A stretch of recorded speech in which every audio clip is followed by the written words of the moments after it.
It Hi had been dear, 4 years. what if I It told was you one of that those you can quite get more dark exclusive nights in and more Konoha 4 years exciting ago when content? that awful You can incident become a happened. hokage So it came in a as a hidden huge village relief of as well lonely as surprise to kunoichi. third Hokage For when an that, ANBU you just brought him need the to go to my message. boosty. May I The enter link will be in the Hokage-sama? description. Asked ANBU. Enter, replied Sarutobi without even caring to look at the visitor. ANBU came inside and bowed to the Hokage. Hokage-sama, Izumo and Kotetsu had sent a top priority message from their mission in Land of Waterfalls. That gained the attention of Sarutobi. After all, no such top priority message comes from Chunins attempting a C-rank mission. Besides, every top priority message usually brings bad news of death or mission failures. So what does the message say? Sarutobi asked, counting for the worst news possible. The ANBU took a deep breath before he replied. Naruto Uzumaki, the nine-tailed jinchuriki, has been found. At present, third Hokage was standing on the terrace of his office building looking at the gate of the village. It had been 2 weeks since he got the news he had been dying to hear for last 4 years. Without any further delay, a Naruto rescue team was dispatched, consisting of the best medical needs of Konoha and 4 of his trustworthy ANBU, to the Land of Waterfalls. From the last message he received yesterday from the rescue team, Naruto is okay and they will most likely return today morning. To say that Sarutobi was relieved by the message would be an understatement. Only he knew better about how he felt when he learned that his grandson-like kid was alive and good. Just thinking about that night when Naruto disappeared was painful. He still remembers when he was forced to wake up due to the loud noises and banging of doors outside his residence. And that's when he was informed that the village is at war.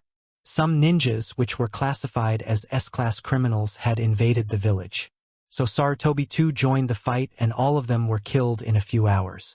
But the real shock came when it was realized that they were all under some jinjutsu. And after some quick checking, it was found that Naruto was missing. Even more, the condition inside the apartment clearly showed signs of struggle. So it was finally deduced that the attack of S-class criminals was just a distraction and the real purpose was to kidnap the nine-tailed jinchuriki. And with that began a mini-war to find Naruto.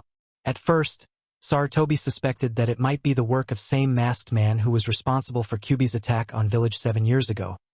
But it was quickly dismissed when one of the informers told that a person was seen on the border of Fire Country whose description matches with the person Sarutobi told. So it was sure that even criminals are looking for nine-tailed jinchuriki. All the 5 great nations and other villages also sent their teams in search of the jinchuriki, each wanting to capture the Kyuubi for them. Battles happened when 2 teams of different village encountered each other. This continued for more than 2 years. Hundreds of shinobi were dead and political tensions were on peak. After 2 years, slowly bit by bit, the search team lost all hopes and mission was abandoned. Even Sarutobi himself went all over the Fire Country in search of Naruto. But Naruto was nowhere to be found. Not a single clue was available of the kid. So finally, with a heavy heart, Sarutobi had to mark Naruto as dead. Though the search missions were never stopped by Sarutobi, the officials and elders started calling back the teams. And when even the Hokage had lost all hope, Naruto was found. Sarutobi was interrupted when an ANBU landed on the terrace behind him. Hokage-sama, the Naruto rescue team has arrived. What are the orders? ANBU asked, bowing to Hokage. Where are they headed?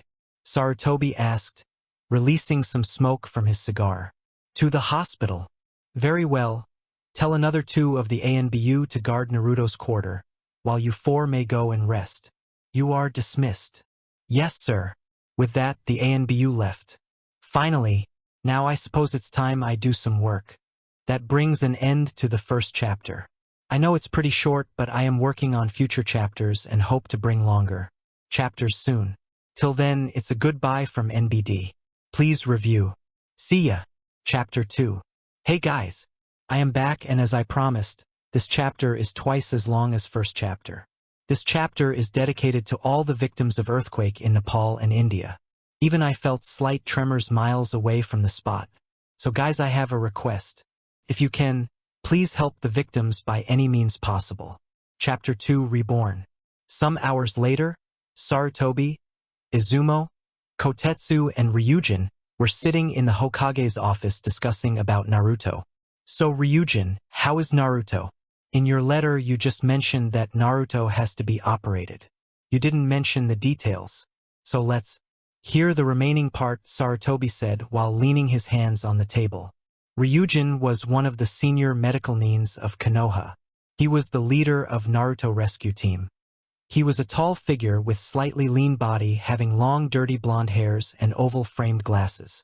Well, Hokage-sama, Ryujin began with a sigh.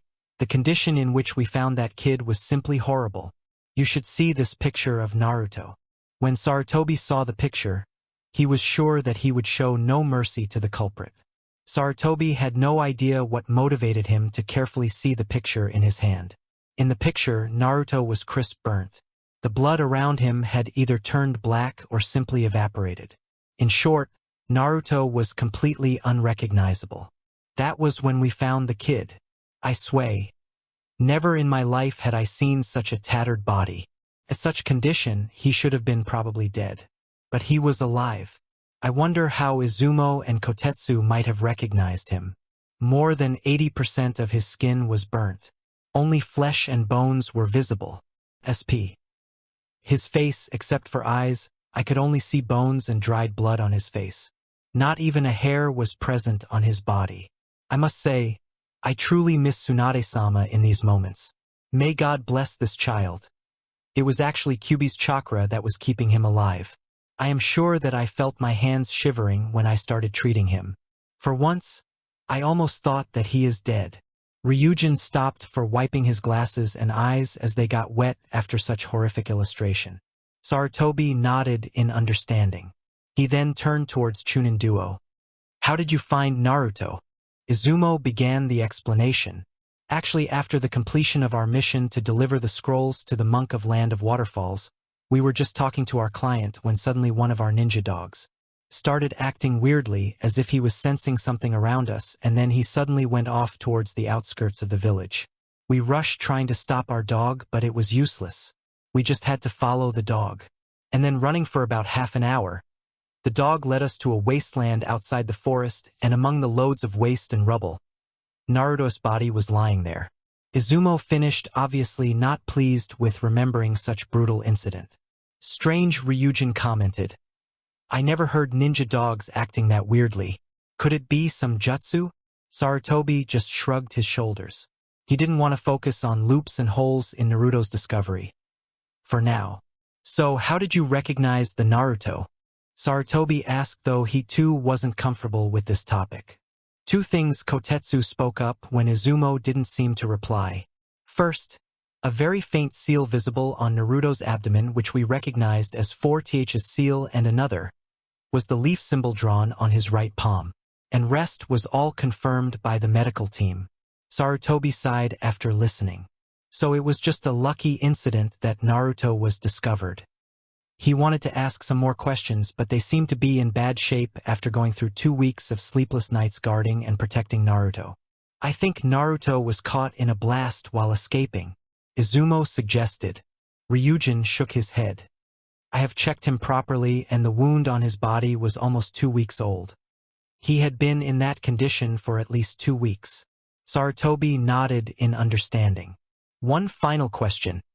Anything unusual when you were guarding Naruto's room? Nothing out of ordinary. Everything was completely normal. Very well, you are dismissed. Go and get some good rest. You definitely need some break, Sarutobi said. Yes, sir. Now Sarutobi turned his attention on Ryujin. What about Kyuubi? Was the seal okay? Ryujin hesitated a bit before answering. That's what is bothering me, Hokage-sama. Sarutobi raised an eyebrow at this statement. Explain. I have checked the seal and demon, and what's surprising is these 4 years since the Naruto was kidnapped. Neither the seal nor the Kyuubi was tampered with. What? Sarutobi asked, his attention now on top level. Yes, Hokage-sama, as strange as it may sound, but the seal and Kyuubi's chakra was untouched. I even asked one of the ANBU who knew some of the mind transfer techniques to try it on Naruto, and he too confirmed that the beast is still sleeping inside him. If that's the case, then why Naruto would be kidnapped? Came the obvious question from Sarutobi. No idea. There is no clear reason behind this kidnapping. So I would go ahead and assume that Naruto was able to escape his kidnappers before anything happened. Ryujin concluded. So should I deduce that apart from his physical condition, no other harm had occurred to Naruto? Sarutobi asked. Not exactly, Hokage-sama. Ryujin adjusted his glasses. Precisely. Naruto's memory is sort of blurred. What do you mean? His memory about village, people, and everything related is weak, but I am considering that this might be due to the heavy damage he took. For now, I told Iruka to take care of that kid.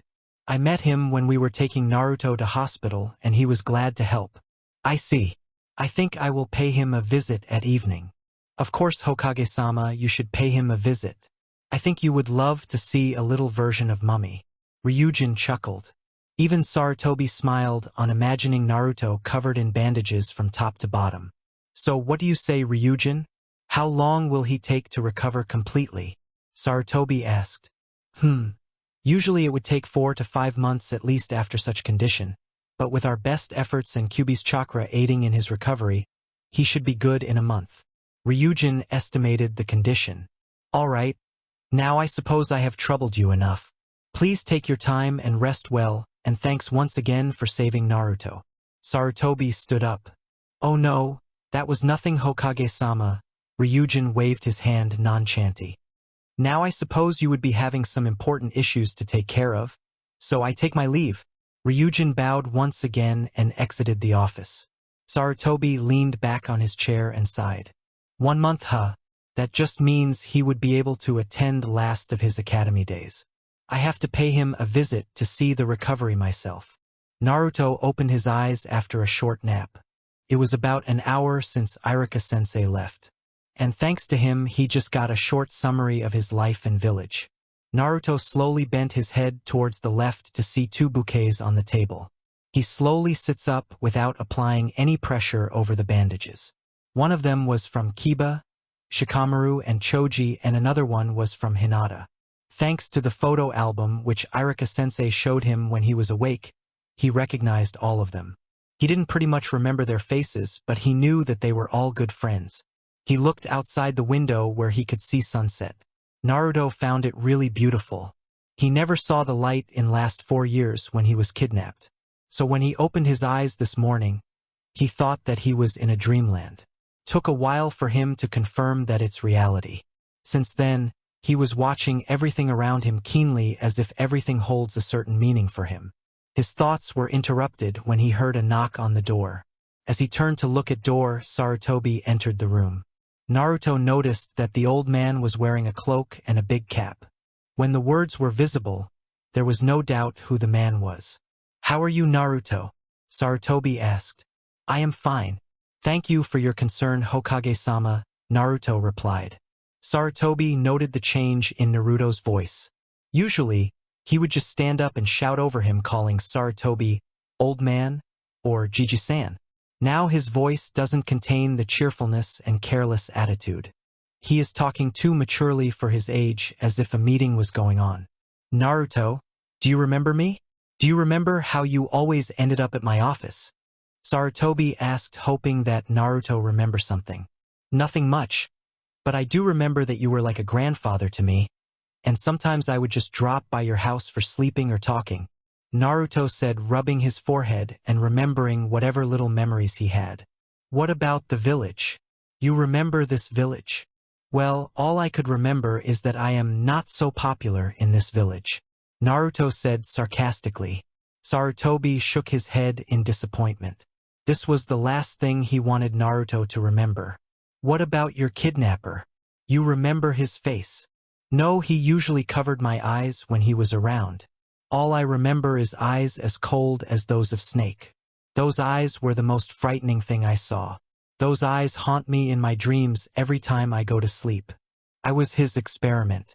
He always referred me with this name, Naruto said in a deep voice filled with hate.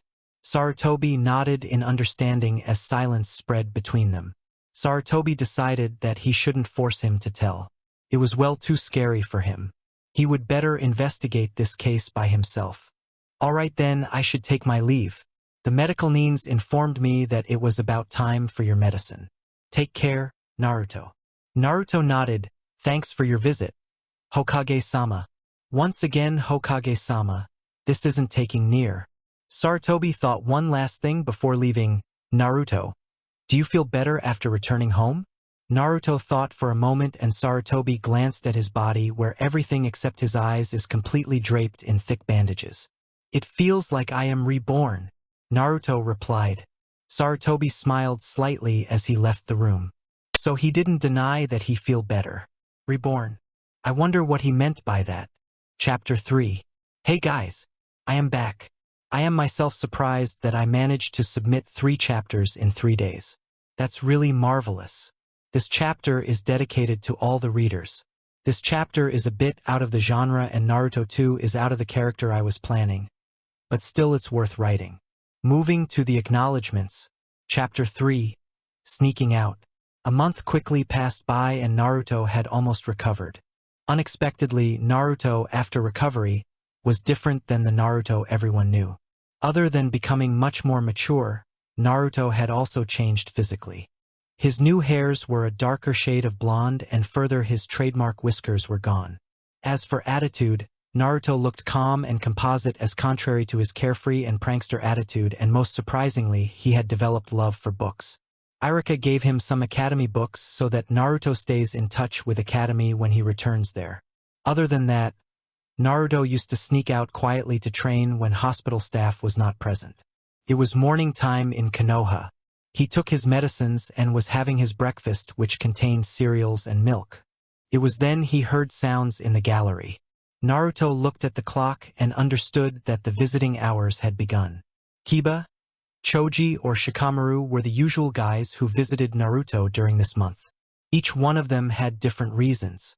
Kiba came just to irritate Naruto and play pranks on him though he failed miserably since he took Naruto to be some sick guy who can't even stand properly. Shikamaru came just because he found the academy a big boring thing and spent hours talking about various things from the games they used to play when Naruto was still around to how big jerk their classmates are. Choji was the most regular one since Naruto shared food, chocolates, fruits, and other edibles which Iruka-sensei or other peoples brought for him when they visited him. Choji was the one who informed him about whatever happened in the village and helped Naruto recover most of his memory. Hinata too visited sometimes but most of the time she would stand there nervously and play with her fingers. Naruto guessed her to be a kind heart but extremely shy girl. She brought him handmade foods from her house which usually was consumed by Choji the next time he visited. Apart from them, Iruka and Hokage too paid visits at evening and would take updates on his memory recovery. By the end of the month, Naruto had recovered most of his memory but still some parts were missing. But it wasn't a concern as he might remember those parts when he would be out of hospital. Naruto snapped out of his thoughts when he heard a knock on the door. A nurse peeped out of the door. Naruto, you have a visitor. Are you decent? The nurse asked. Naruto nodded and prepared himself for whoever showed up to meet him. The nurse exited the room and seconds later, the visitor came in. To Naruto's surprise, with a bouquet in hands and scowl on face, Ino entered the room. Well, good morning, Naruto, Ino grunted as she put the bouquet on the table along with a greeting card. You look fine. A very good morning to you too, Ino-san, and yeah, I am fine now, calmly stated Naruto as he finished his breakfast. I never expected that you would be visiting. I never wanted to come but that Shikamaru just showed up today morning and told me to deliver a bouquet for you since you will be out soon and he never brought you anything. They are too troublesome. Ino said, mostly blabbering to herself. I apologize on the behalf of them and appreciate your visit. But honestly, I didn't know that you even do home deliveries, Naruto said and stood up to wash his hands as a nurse came to pick his plate. Hey, this is not home delivery and I didn't have any choice. Ino shot back. I see. Anyways, it was nice of you to drop by. Thanked Naruto. Oh, sure, alright, have a good day. Ino was clearly flustered with such talks full of gratitude from someone who was the loudest mouth in making fun of others. Just when she was about to exit the room, she noticed Naruto was not in his bed. She looked around but saw him missing. She then noticed the open window. She looked down and noticed Naruto making his way down through a tree. Hey, what are you doing? Ino shouted from above as she too jumped down.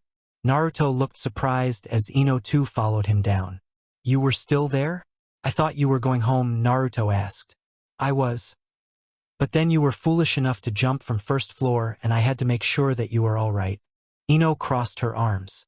Thanks for the concern. Now as you can see I am fine. So how about going home? Naruto replied with slight anger. What about you? Aren't you supposed to be in bed? You would be in trouble if someone checks up and find you missing.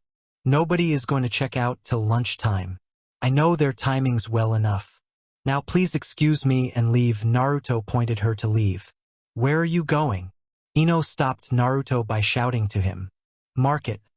I need some clothes to leave the hospital and I have none. Naruto turned around to answer Ino. Clothes? Where are your old ones? Too short to wear outside. Then why didn't you tell me? Ino shouted.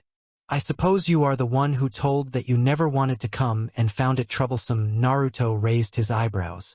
Yeah, but that was different. I thought I am a delivery girl. And... Ugh, you are changing the topic. Ino put an accusing finger towards Naruto. Whatever. I don't need your help. I can do this on my own. Naruto turned again and rushed towards the market. So I suppose you know the shops belonging to gents' clothes. Ino smirked when Naruto stopped in his tracks. You don't have whole day to figure out shops. Am I right? When Naruto didn't reply, Ino took that as yes. Ino sighed, all right, I will help you this time. Come on, follow me, we have to make this quick. Hello, Miss Yamanaka, how may I help you? The owner of the shop asked Ino. Actually, I am here to buy some clothes for my cousin. Ino points at Naruto. That's fine, but why is he covered completely in a blanket? The owner pointed out. Naruto was standing completely draped in a red blanket. He was standing out and caught everyone's eyes, which made Naruto grumble and uneasy for most of the walk to shop. Oh well. Ino scratched her head in search of a good excuse. You see, he is feeling a bit cold and therefore he covered himself with a blanket.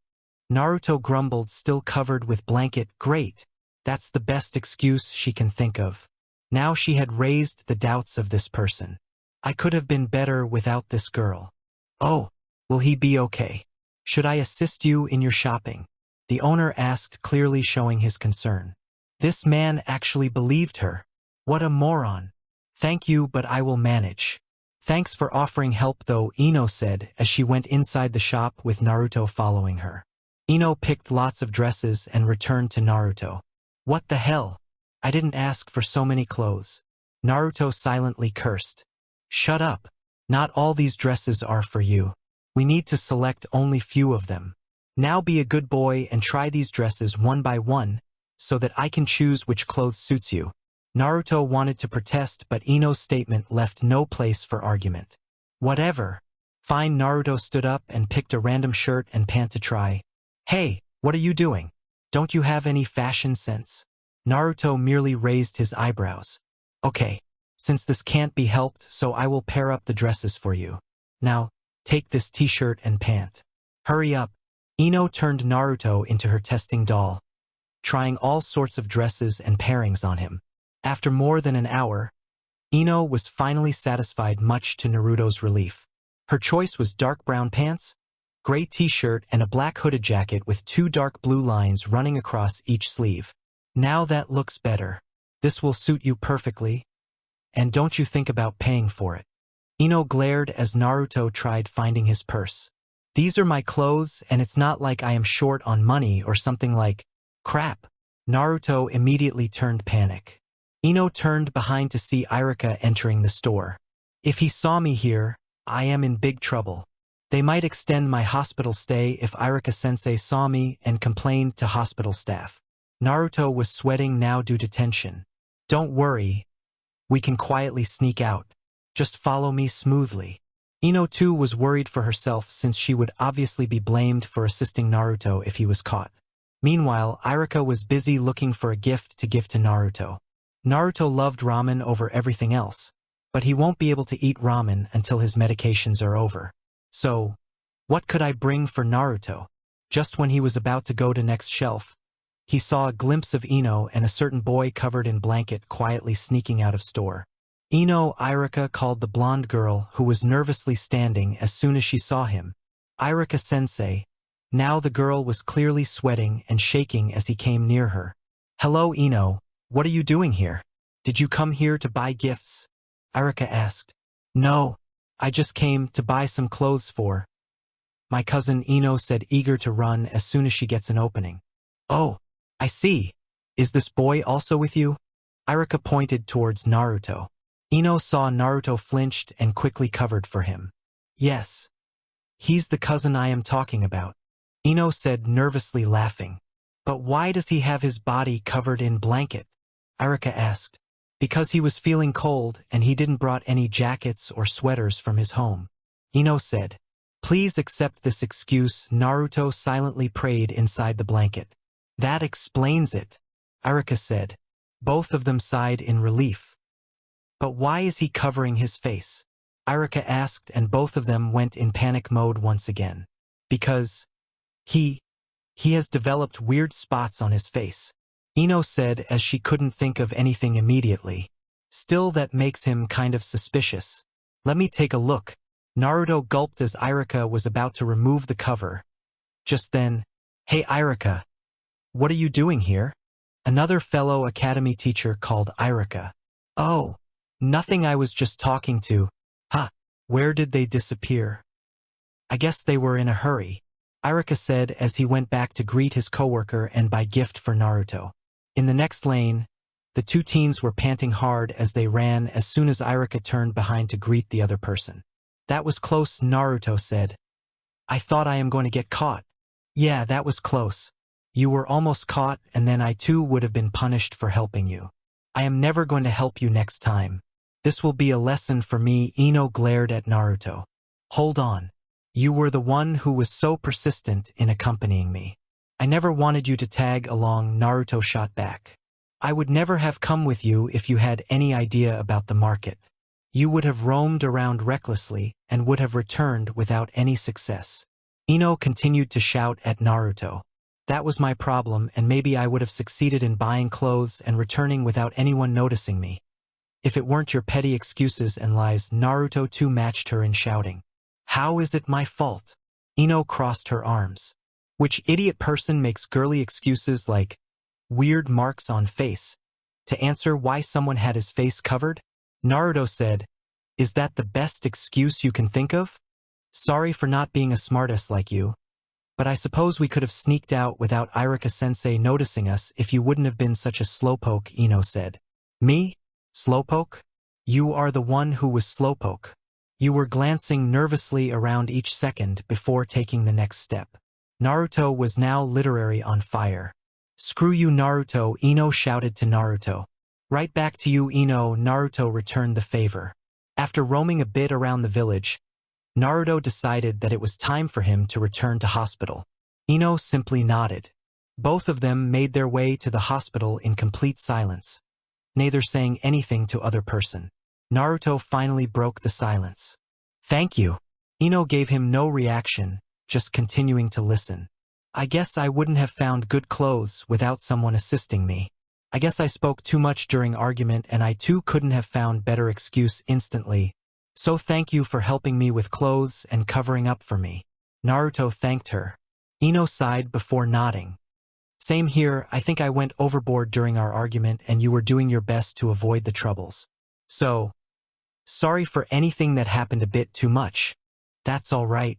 Now I guess the trouble is over for today. So let's just... I found those kids. They're here. Both teens turned behind to see a group of civilians rushing towards them. Actually, Ino stole a blanket, borrowed according to Ino's POV, to hide Naruto when they were going to buy clothes. But she was seen borrowing the blanket by one of the family members and Ino and Naruto had to run a long way to escape them. This time, the group was even bigger. Crap, they found us. Ino panicked. Don't just stand there, you fool. Run. Naruto dragged Ino with him.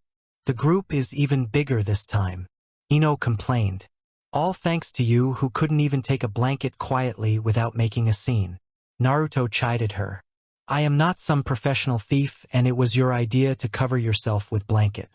You could have gone yourself to take the blanket if you are so sure of yourself.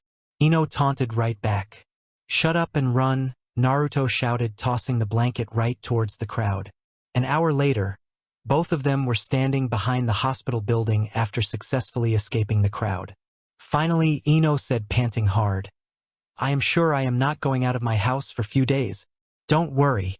We maintained our distance from the crowd, and the only reason they identified us was because of that blanket. Naruto said, stretching his hands to prepare for climbing on tree to reach his room's window. Hey! How come I am tired after all this running and you are still standing completely fine? Ino asked Naruto. That's because I have been training, Naruto said. What? Ino shouted, not believing what she heard just now. What? Did you expect me to lie in the bed while doing nothing? I don't about my old self, but I can't stay in bed for all day lying uselessly. Naruto twit. So since how many days were you sneaking out? Ino asked. 10 days, and don't you tell that to anyone, Naruto said as he climbed the tree. As he entered his room through window, he saw Ino doing the same. Hey! Why are you two coming through tree? Naruto asked.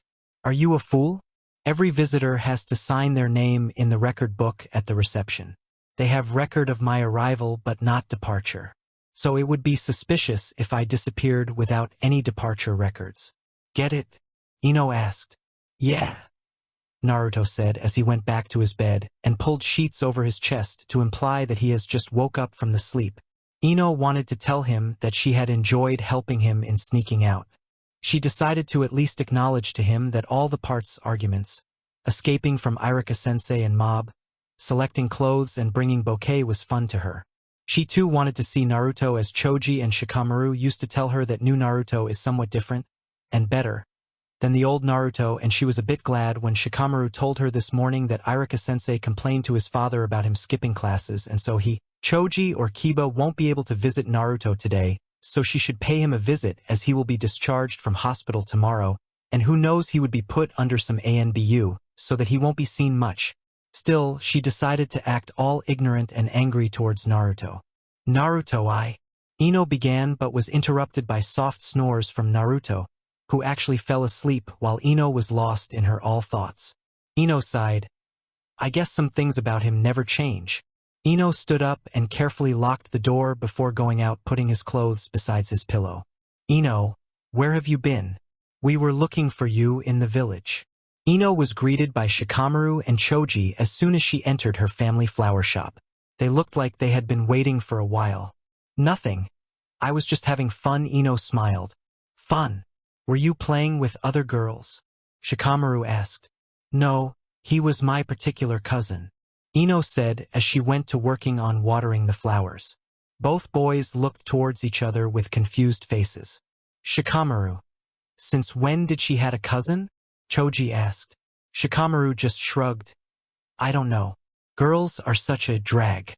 Ino could only smile as the boys were completely clueless to whatever she is talking about. That brings an end to chapter 3 of this story. I was planning on using any girl to accompany Naruto.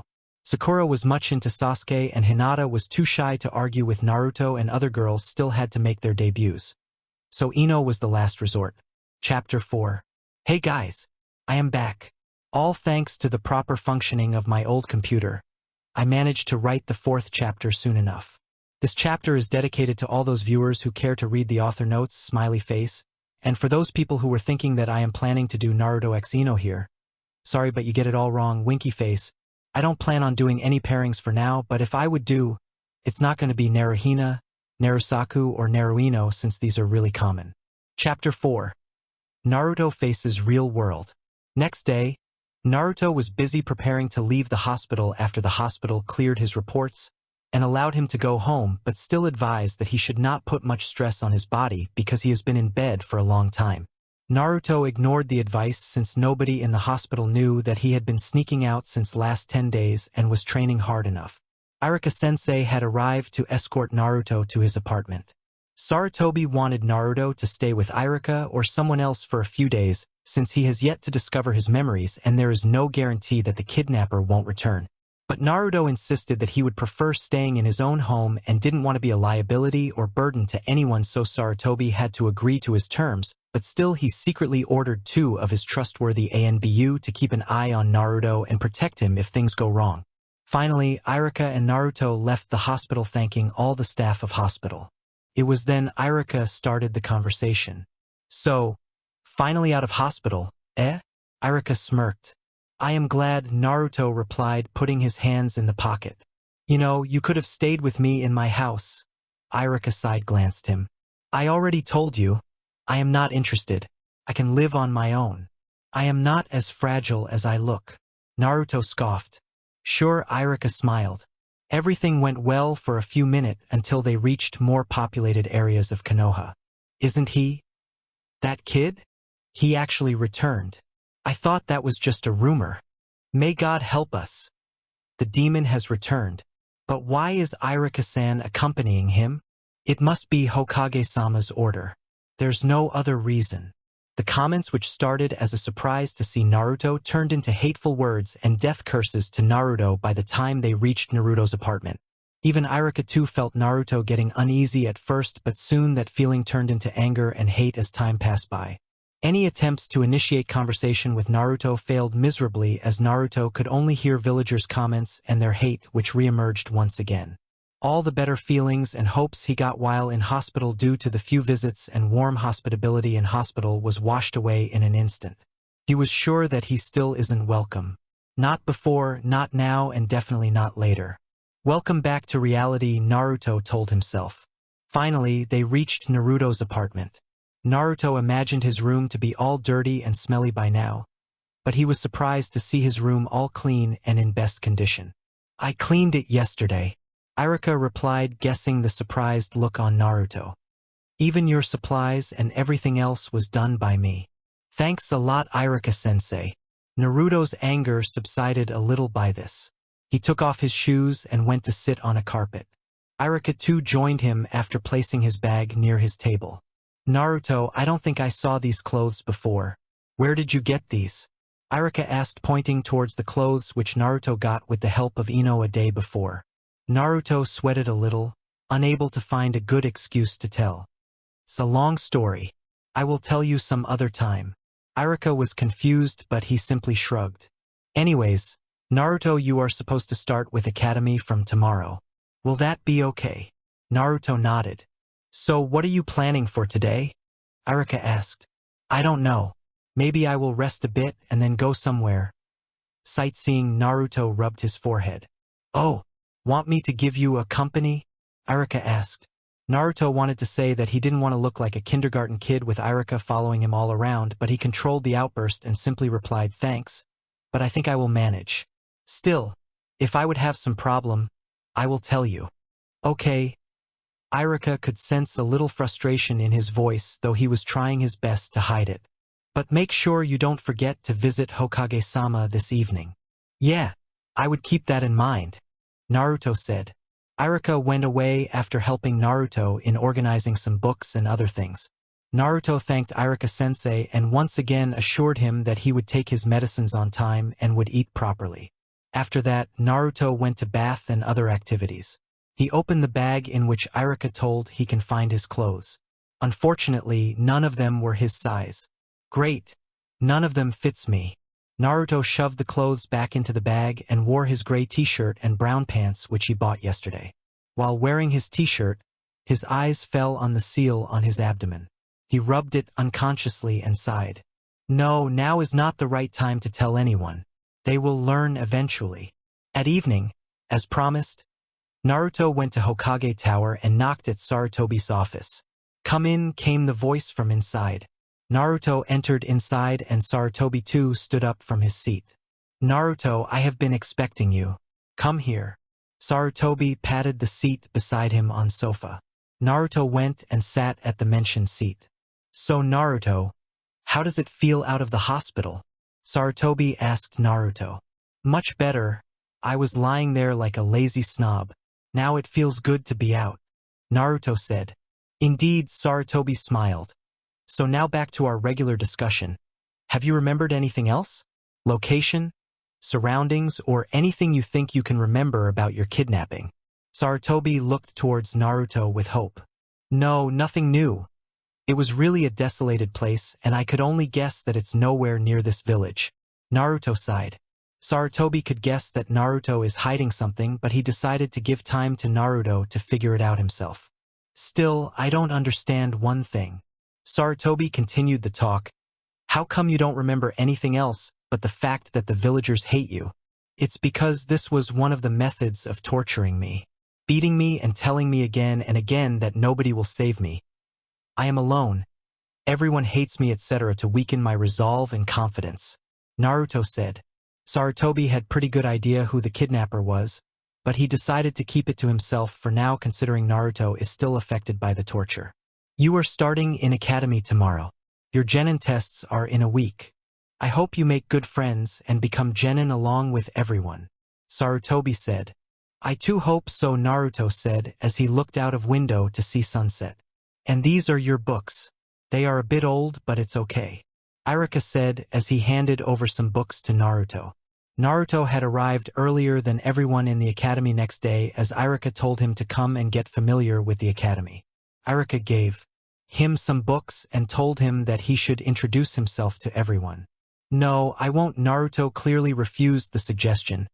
It's not like they will be interested anyways. Finally the class began, and as Naruto expected, most of them were glaring at him like he was some alien. Naruto wanted to sit on the back seat as he didn't want it to be the center of glares of his classmates, but Iruka insisted that he should sit in the front as this is his first day and he didn't want Naruto to go sleep and zone out in the back rows. Naruto just shook his head in desperation. As much he hates it, he is becoming a liability to Hokage and Iruka. He didn't want to hurt their feelings, but he is actually becoming tired of their overprotectiveness.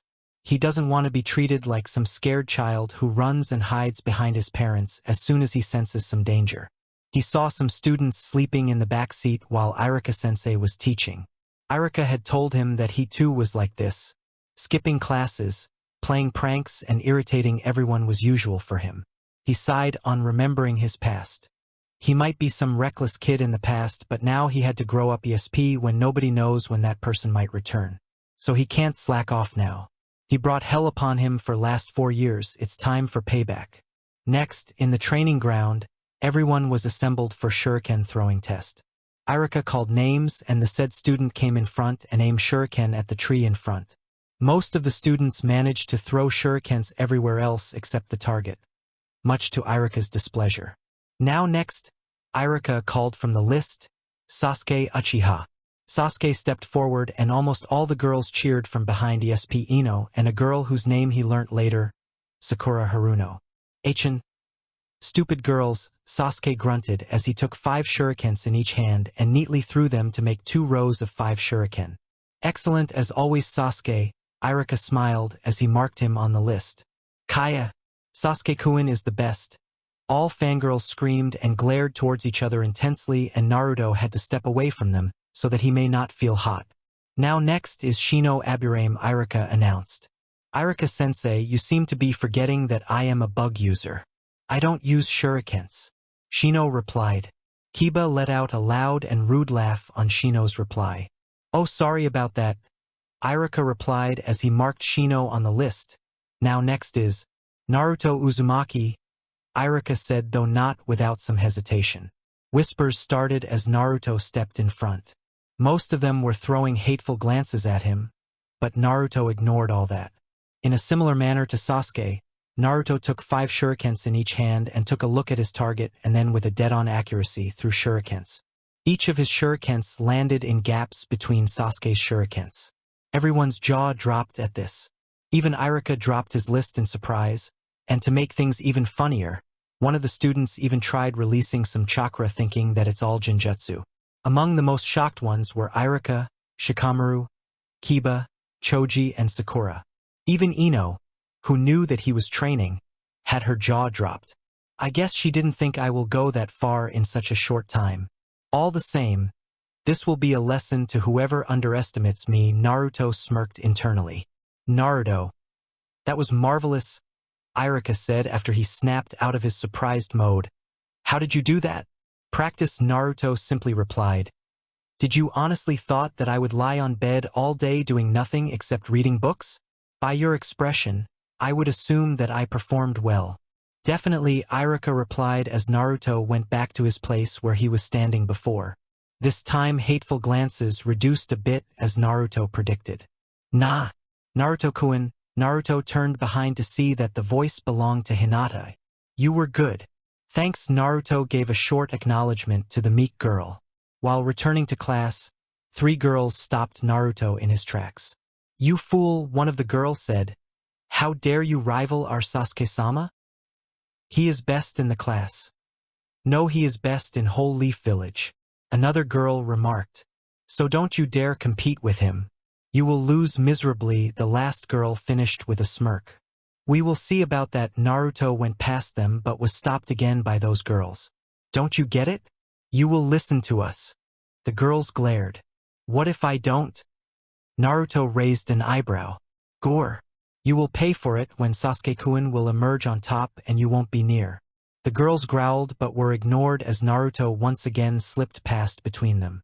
Wish all the luck to your Sasuke-kun. He will need it badly if he wants me as a rival, Naruto calmly said, without even looking at girls, and entered the class as the girls were surprised as well as angry on Naruto's arrogance. Okay, time's up, Iruka shouted as an hour-long class test on ninja tactics came to an end. Iruka collected copies and the day came to an end. Everyone picked their bags and left the class one by one. Naruto, Iruka said as Naruto was among the last to go. You were excellent today. Keep practicing and you will soon be better than everyone. I already am, Naruto said as he exited the class. Iruka smiled on Naruto's reply. Same arrogance as back then, but at least he is sincere now. And by the way, Naruto reappeared while peeping through door today. I discovered a scroll in my house which has details on sexy transformation jutsu. I hope you will help me master it. Iruka paled as Naruto went away this time. Okay, I take my last sentence back. A knock on Hokage's office door. Come in, Sarutobi said, who was busy in paperworks. Iruka entered the office with a report and big bundle in hands. Oh, it's you, Iruka. So what brings you here? Sarutobi asked while smoking his cigar. The academy reports and also Genin test is next week, so I want your seal on the forms. I hope I am not disturbing, Iruka said in his polite tone. No, not at all. Sarutobi took the forms. So how is it going on? I mean Naruto's progress. Unexpected. He got full marks in Shuriken test and tied with Sasuke, while he was third in theory test next to Shikamaru and Sakura. Iruka said cheerfully. I see. I must say he has changed a lot. He isn't our old Naruto anymore, Sarutobi said, still working on the forms. Yeah, he really matured after this incident, but still I kinda miss the old Naruto, the prankster and cheerful one. Iruka said, grinning sheepishly. You know, when he was gone, I thought that I am never gonna find him again. I felt that I broke my promise to 4th Hokage. It was a huge relief that Naruto was discovered, though by luck, and as for his maturity we have to make sure that it doesn't go in wrong direction, but without him noticing us or he would feel as if we are hindering his freedom. From what I have noticed, if the kidnapper reappears once again, Naruto would rush to fight him without any second thought. Therefore, it's our job to ensure that Naruto didn't come across anything related to his kidnapper. I understand, Hokage-sama. I also think that Naruto needs to be watched. When I was escorting Naruto from hospital, I had seen the way he reacted when the villagers commented on him. He looked ready to chew them out. Iruka rubbed his temple. I will keep that in mind. Thanks for telling Iruka, Sarutobi said as he handed back the papers to Iruka. Thank you, Hokage-sama. I should take my leave now. Iruka bowed and left the office. Sarutobi leaned back on his chair and sighed. The reports just now confirmed the fact that Naruto indeed is hiding something important. Training for just 10 days when you are not in your top condition won't get you to top from dead last. I don't want to think that, but if it has something to do with his plans, it's really dangerous. I just hope this village doesn't give birth to another. No, I shouldn't think like this. It's like I am doubting Naruto and myself. But now I have to be ready for some surprises here and there. Let's see what else I would get to hear from my special man about Naruto. After leaving academy, Naruto roamed around the village before going home. He went everywhere from riverside, market, bathhouse, mountainside, etc., and finally settled on a swing in the playground. Just because no one likes him to see, doesn't mean that he would just hide inside his home and let villagers distraught him. Just when he was lost in his thoughts, someone approached to him from behind. The said person waited for Naruto to notice his presence, but when Naruto didn't give any reaction, he tapped on his shoulder. Naruto snapped out of his thought and turned behind to see a raven-haired boy looming over him. "What are you doing here?" he asked. "You are Sasuke, right?" Naruto recognized his famous classmate who was famous among all girls. Sasuke nodded and once again repeated his question. "Am I not allowed to roam in the village on my own will?" Naruto asked. Sasuke shrugged. "I don't know the details, but I heard you are just out of hospital and you are going to need lots of rest to completely recover. And I thought you are someone who ignores rumors until he is interested." Naruto gave a swift reply to which Sasuke narrowed his eyes. "Just so you know, you are being watched," Sasuke said as he went away. Naruto was surprised, not because of the information. He already knew that he is being watched. Whoever is shadowing him is doing a very poor job in hiding himself. He concluded that his might be because they are underestimating him as some normal academy kid who is quite amateur for now. He didn't point out to anyone because that might alert his followers to be extra cautious. What surprised him was that he thought no one else would be able to find out. "Impressive," Naruto said as he remembered his argument with 3 Sasuke fangirls today. For a rival, he is not a bad choice after all. Naruto smirked as he picked up his bag and proceeded to go home and rest. Not because Sasuke said it. Unfortunately, what Naruto was expecting to be Hokage's men or some high-class jounins following him, it was actually a petite and meek girl with lavender hairs and big eyes who tried to shadow Naruto whenever she could. "Naruto-kun," the girl said to herself as she watched Naruto leaving playground and returning home.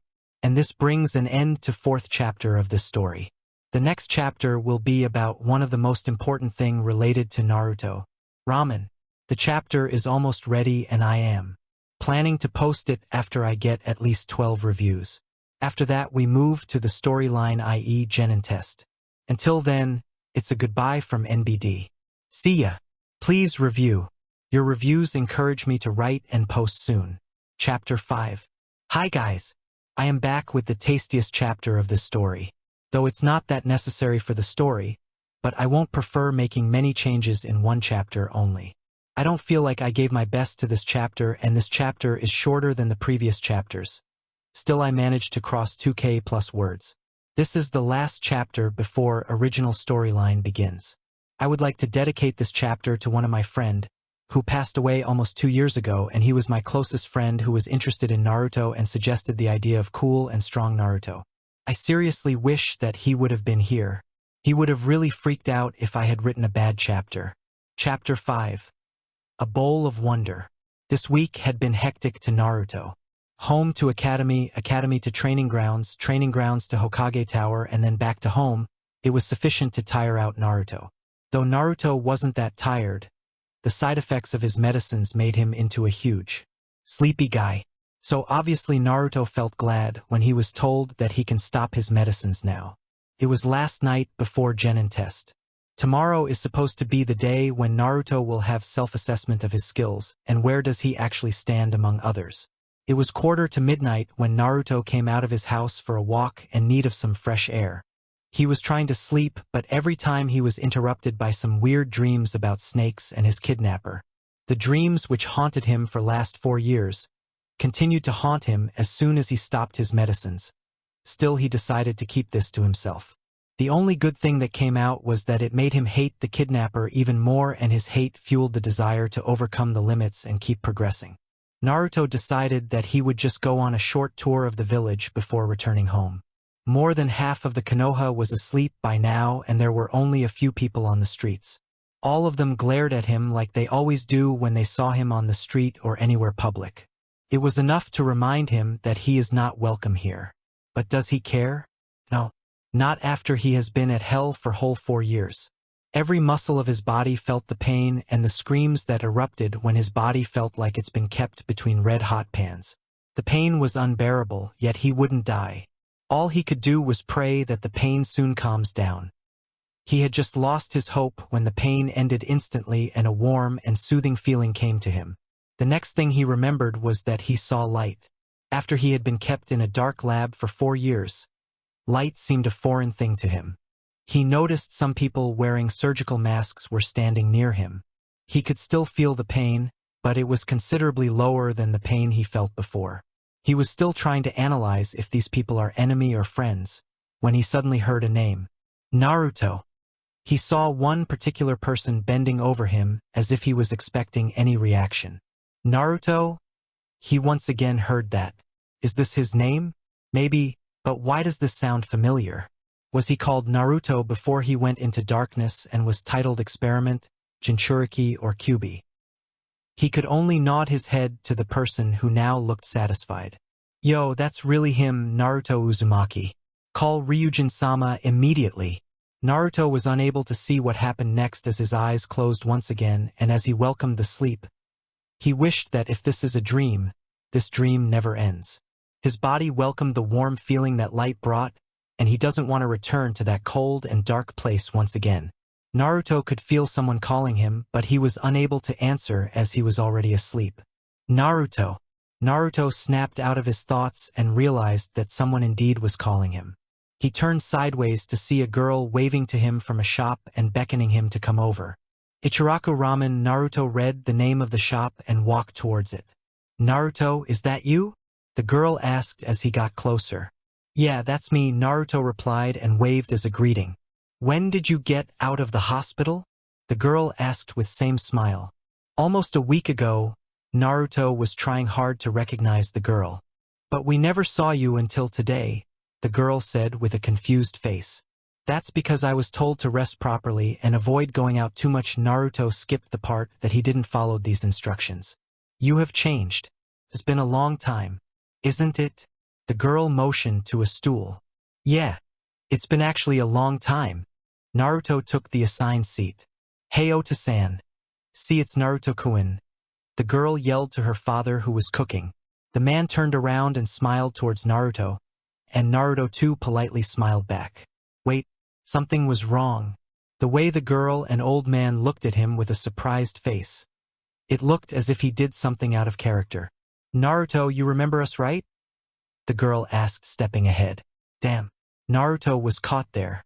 He was told that he loved to eat ramen, but he never remembered where. So obviously, Naruto was completely clueless about both of them. Naruto didn't want to disappoint them, but... Sorry. I still have some memory issues. Naruto added the last line in his defense, though it wasn't necessary. There was an awkward silence with girl taken aback and old man unaffected as if he expected it. I see, the girl replied as she turned back and went behind one of the covers which hide rooms from the shop. Naruto looked down. The way the girl was talking seemed like she knew him too well. He knew that some people might feel hurt because he didn't remember them. But still he tried to remember them and tried to avoid the situation most of the time. This was the similar case with Shikamaru, Choji, Hinata and Kiba, who visited together on the second day, and Naruto failed to recognize them. Fortunately, they didn't make it a big issue, and Shikamaru introduced everyone since Choji was eyeing the fruits and chocolates he got from the visitors, and with approval from Naruto jumped to devour the fruits. Kiba was planning to mix some funny drug in his medicines, and Hinata was too shy to speak. Just then a big bowl of ramen was placed in front of him. He looked up to see the old man putting spoon and chopsticks in the bowl. Naruto tried to refuse, but he was interrupted. Don't worry, that's on house today. Consider it your welcome gift. This is one of my nutritional recipes. It will help you. You have a genin test tomorrow, right? The man went to clean his counter. Of course, he might have many customers from the academy or their parents. Someone might have told him. Naruto sighed before picking the chopsticks. Thanks for the treat, Naruto said as he took first bite of the noodles. And by the way, my name is Tuchi and the girl was my daughter Ayam. And this shop is Ichiraku Ramen, which used to be your favorite place to hang out. Really? Naruto was surprised, even though he thought that this could be true after he loved the ramen. Yes, you would just gulp 15 to 16 bowls of miso ramen on an average. Sometimes you came alone and other times you were accompanied by Iruka, who used to pay your huge bills. Naruto groaned at the thought of being such a heavy eater, and isn't it rude to let someone else pay your huge bills? Obviously not a guy thing, he decided to change the topic. So did Ayam-san was angry? Naruto said, slowly devouring his meal. You were like a little brother to him.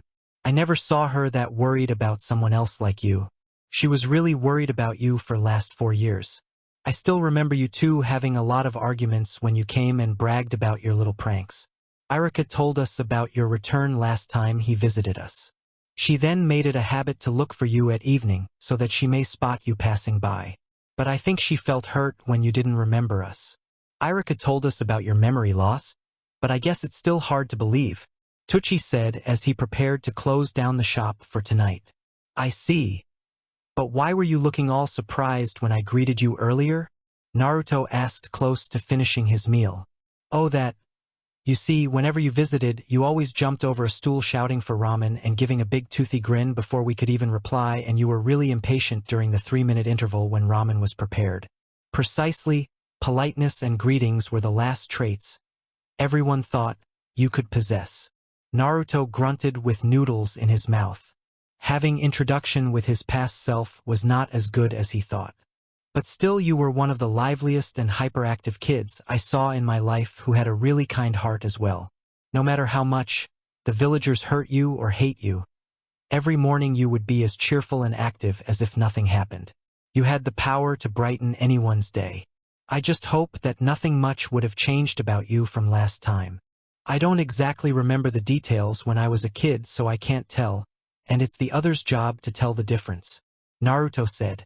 Oh, you are done. Do you want a refill? Tucci asked as he looked at an empty bowl. No thanks. I think it would be a while before I get my diet back. He stood up and put money on the counter. I told you. Tucci was about to refuse the money. I know, but it's been a long time since I have been here. I don't know about last time, but for now I don't have many people and places which I could relate to. I wouldn't like eating at one of my favorite places without paying for it. So keep the house thing for later, Naruto said while dusting his pants. Never thought I would be hearing this from Naruto. Tucci smiled. I am really short on details, so I think I would need to visit again very soon. And I really loved the ramen. Naruto prepared to leave. Ota-san, are you done? Ayam came out back from the room. Oh, Naruto. Leaving already? I am done for tonight. See you later, old man. Good night. Nachan, Naruto said as he turned away to leave. Ayam was surprised that Naruto remembered her. Tucci just smiled as he returned the greeting. All the best for tomorrow, Naruto, Tucci said as he waved.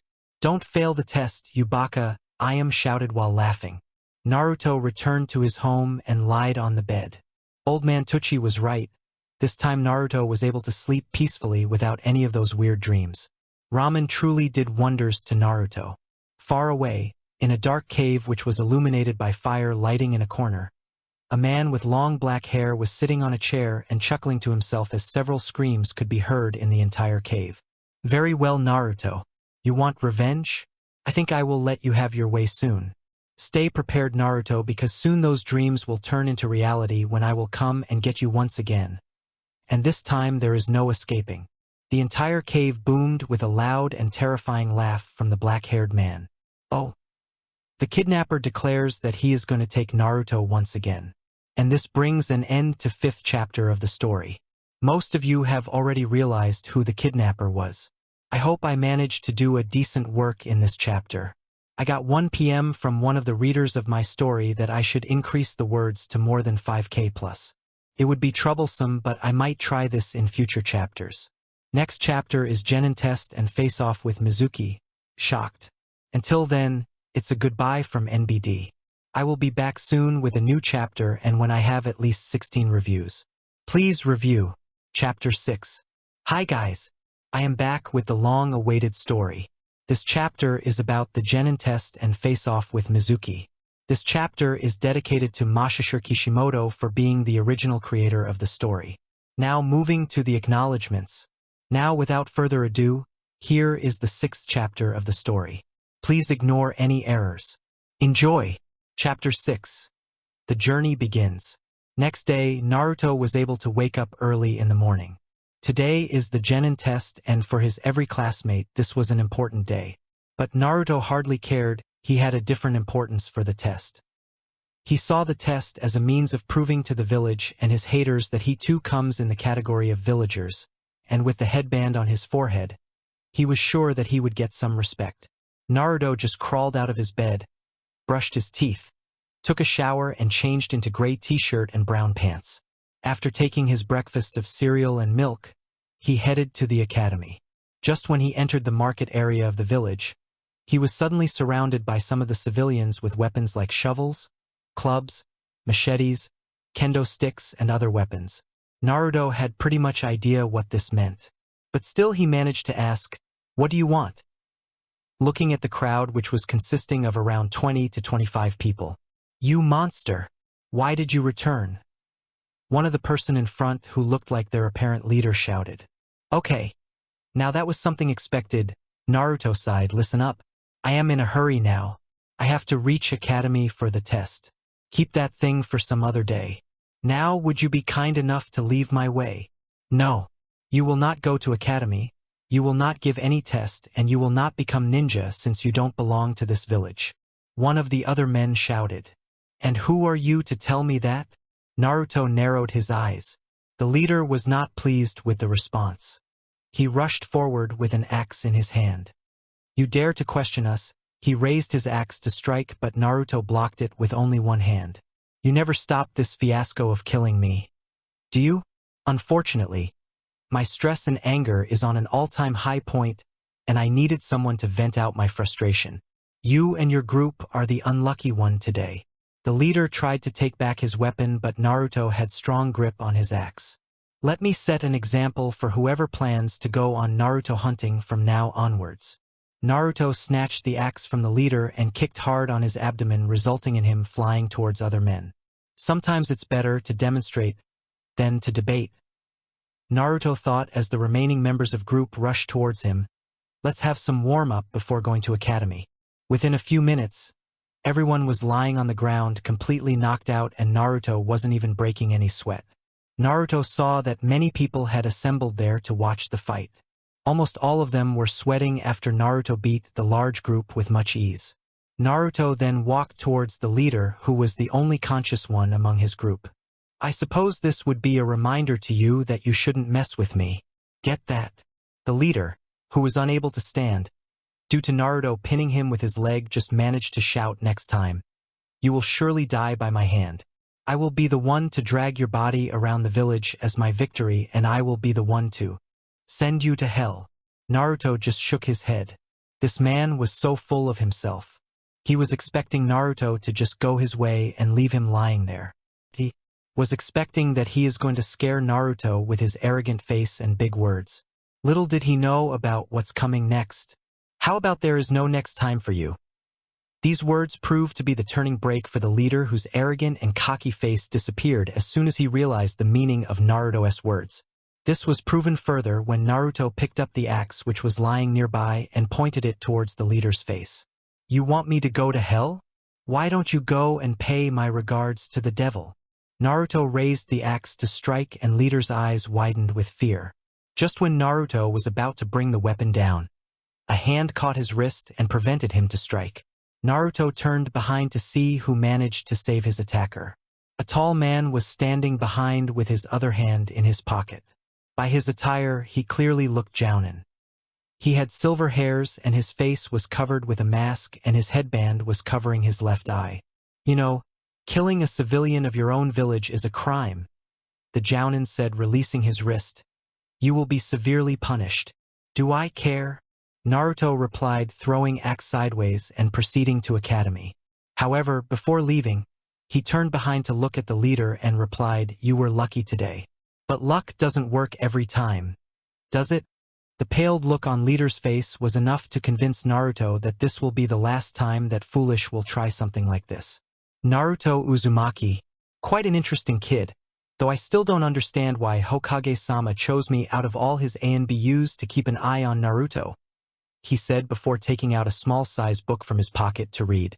Naruto entered the academy, and as he supposed, he was last in his class and Iruka-sensei was already busy addressing the students. Naruto. Iruka turned to the gate on hearing footsteps. You are late. Sorry Iruka-sensei, Naruto apologized. Though a bit insincerely, something came up and delayed me while I was coming to academy. Naruto didn't told the last part about attack, since he felt unnecessary discussing something which Iruka-sensei will learn eventually. Fine, go to your seat now, Iruka instructed. Naruto went to the last seat and settled there. So as I was saying, Iruka said after gaining the attention of whole class to graduate, you will have to do the Bunshin no Jutsu. When you are called, come to the next room. Me and Mizuki-sensei will be there to observe you. Good luck, everyone. Iruka went away and whisper began among students. Bunshin no Jutsu. Looks like I will be through, Naruto thought. Still, I was expecting something like spar or some competition event. After almost an hour, Naruto was called. While standing on the door, he saw his previous candidate struggling to perform Bunshin Jutsu. Somehow, he managed to make 2 clones to pass the test. Iruka nodded in satisfaction as he handed the forehead protector to him. It was then Naruto's turn. Iruka looked tensed as Naruto entered the room with hands in his pockets. But Naruto, I signaled him that it's going to be fine. Naruto stood in the center of room and made hand seals. With 2 small smoke blasts, 2 identical copies appeared alongside Naruto. Iruka sighed with relief as he marked pass in front of Naruto's name and handed him a forehead protector. Congratulations on passing, he said as Naruto left the room without any reply and stuffed the headband in his pocket. He went out and sat on one of the nearby benches. He could see parents and other peoples who came to receive their kids or to simply see who graduated, and their comments somewhat pierced him. Good job. That's my son. Now you are a man. I am so proud of you. I am going to make your favorite dinner tonight. Unluckily, some comments were also directed towards him. Hey, that kid. Yeah, that's the kid. And looks like he is the only one failed. Well, that's a good thing. He shouldn't become a shinobi. Naruto might have ignored their comments, but the incident this morning had already irked him, and their comments were adding fuel to the fire. Maybe if they had seen the headband over his forehead. But that was useless. The venom in their mind would never just go. You know he is. The woman couldn't complete her sentence as a forehead protector was thrown to her feet and the topic of their conversation just stood up and left he premises. He actually passed. This action of Naruto didn't go unnoticed by 2 persons. Iruka, I need to talk to you. Yes, sir, came the reply from the academy teacher. Why should I become a shinobi? To protect people. The people who just never accept him as human and loathed him whenever and wherever they want to. He is better as a non-shinobi than being one which everyone despises. Naruto's thoughts were interrupted when he felt a presence behind his back. Mizuki-sensei, Naruto said without even turning back. Naruto, congrats on your performance, Mizuki said as he sat beneath Naruto over a roof. Thanks, Naruto's short reply clearly indicated his off mood. I know you must be thinking about the villagers. Well, they truly aren't wrong. It's just they have some misconception about you. I know it sucks to be all alone and ignored by your own villagers. But you have to understand that it will take some time for the truth to come out and the misconception to clear out, Mizuki chuckled. I know, Naruto sighed. But I wish I could be away from this hatred and loathing. Even if it is a short time. Mizuki's eyes turned towards Naruto before he spoke in that case. Let me tell you a special secret. Naruto didn't give any reaction except turning to face Mizuki. There is also another genin test also which is known as Elite Genin Test. Elite Genin Test. Yeah, Mizuki smirked. Although this test is a bit tough, if you manage to clear it, you will be classified as special genins. They are directly promoted to jounins without being chunins. Lucky ones even go directly to ANBU. And the best part, you would be trained by high-class jounins outside the village so that you won't be pestered by villagers. Isn't that great? Well, yeah. So what I have to do? Naruto asked. Nothing much, you just need a recommendation letter from one of the academy teachers. Don't tell Iruka about this. This would be a surprise to him if you qualify the test. Just do a small task for me and I would recommend your name for the test. Mizuki smiled. So what do I have to do? Naruto asked after thinking a bit. It was the night time in Konoha. The streets were empty and there wasn't a soul around. The window to Hokage's office slowly opened and Naruto slowly slipped out with a scroll on his back. He then proceeded to go to the place where Mizuki told him that he would meet. And from the corner of a building, Mizuki, who was keeping an eye on Naruto, smirked. Iruka was lying in his bed, unable to sleep as he remembered the angry face of Naruto, when he glared at the people who were commenting on him, as if he wanted to kill them. Hokage-sama has warned him that this Naruto is more sensible and mature than the previous Naruto, but that also makes him more dangerous than the previous one. Suddenly, he felt Naruto's face replaced by the Kyuubi as the demon was making havoc in the village. The image of his parents bleeding, some other ninja dragging him to safe place as he was struggling to go to his parents. Kyuubi's roar. He was awakened from his dream when he heard sharp knocks on his door. He saw that Mizuki was standing outside his gate. What is it? He asked. Hokage-sama has summoned an important meeting. Naruto has taken the scroll of Forbidden Seal as a prank, Mizuki told as he was heavily sweating. Iruka was stunned. Both of them reached outside Hokage's residence where other ninjas were already present. They looked really angry. Iruka knew that they won't hesitate to kill Naruto if anything happens. Sarutobi was already addressing other ninjas. Yes. That's a dangerous scroll forbidden by the previous Hokage. If used in certain way, it could be really dangerous. We must hurry and find Naruto before anything wrong happens. Yes, sir. With that, the ninjas dispersed. Iruka climbed over the tallest building to look for Naruto. Where could he go? I have to find him before anyone else or he could be punished. I should check the woods. Meanwhile, Mizuki was happy with success of his plan. I will just pretend to search and then I'll get rid of Naruto and make it look like he disappeared with the scroll. Meanwhile, Naruto was taking a nap under a tree when he felt someone approach him. He opened an eye to see a smirking Iruka standing in front of him. Heh, I found you, Iruka said. I thought you stopped the pranks. I really stopped the pranks, Iruka-sensei. Naruto glared at him. So what are you doing with that scroll? Iruka pointed towards Naruto's back. Oh, this Naruto brought the scroll in front. Mizuki-sensei asked me to bring the scroll to him. He said he would nominate for a special test and you were not supposed to know about this.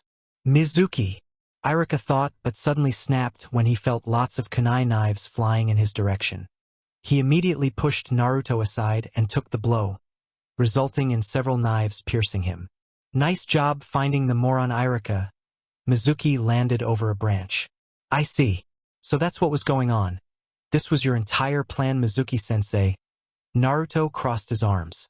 Naruto, give me that scroll, Mizuki ordered Naruto. Naruto prepared to hand over scroll to Mizuki. Naruto, whatever happens, don't give him that scroll. Iruka screamed from his point, trying to take out knives from his body. That's a dangerous scroll that has forbidden ninjutsu written inside it.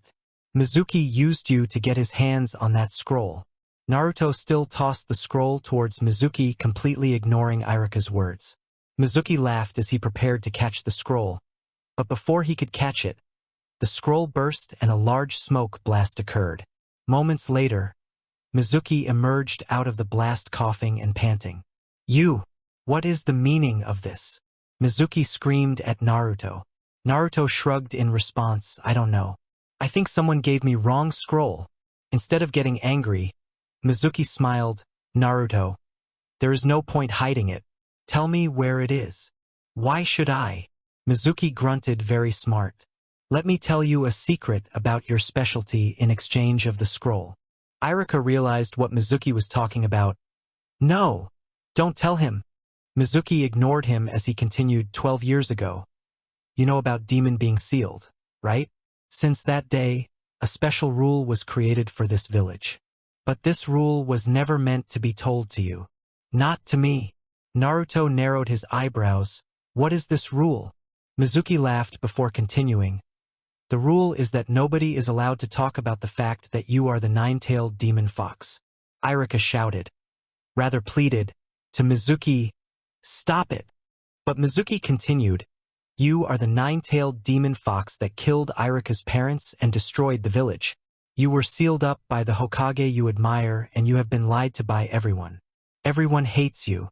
Naruto's face was down and his eyes were covered up by his bangs.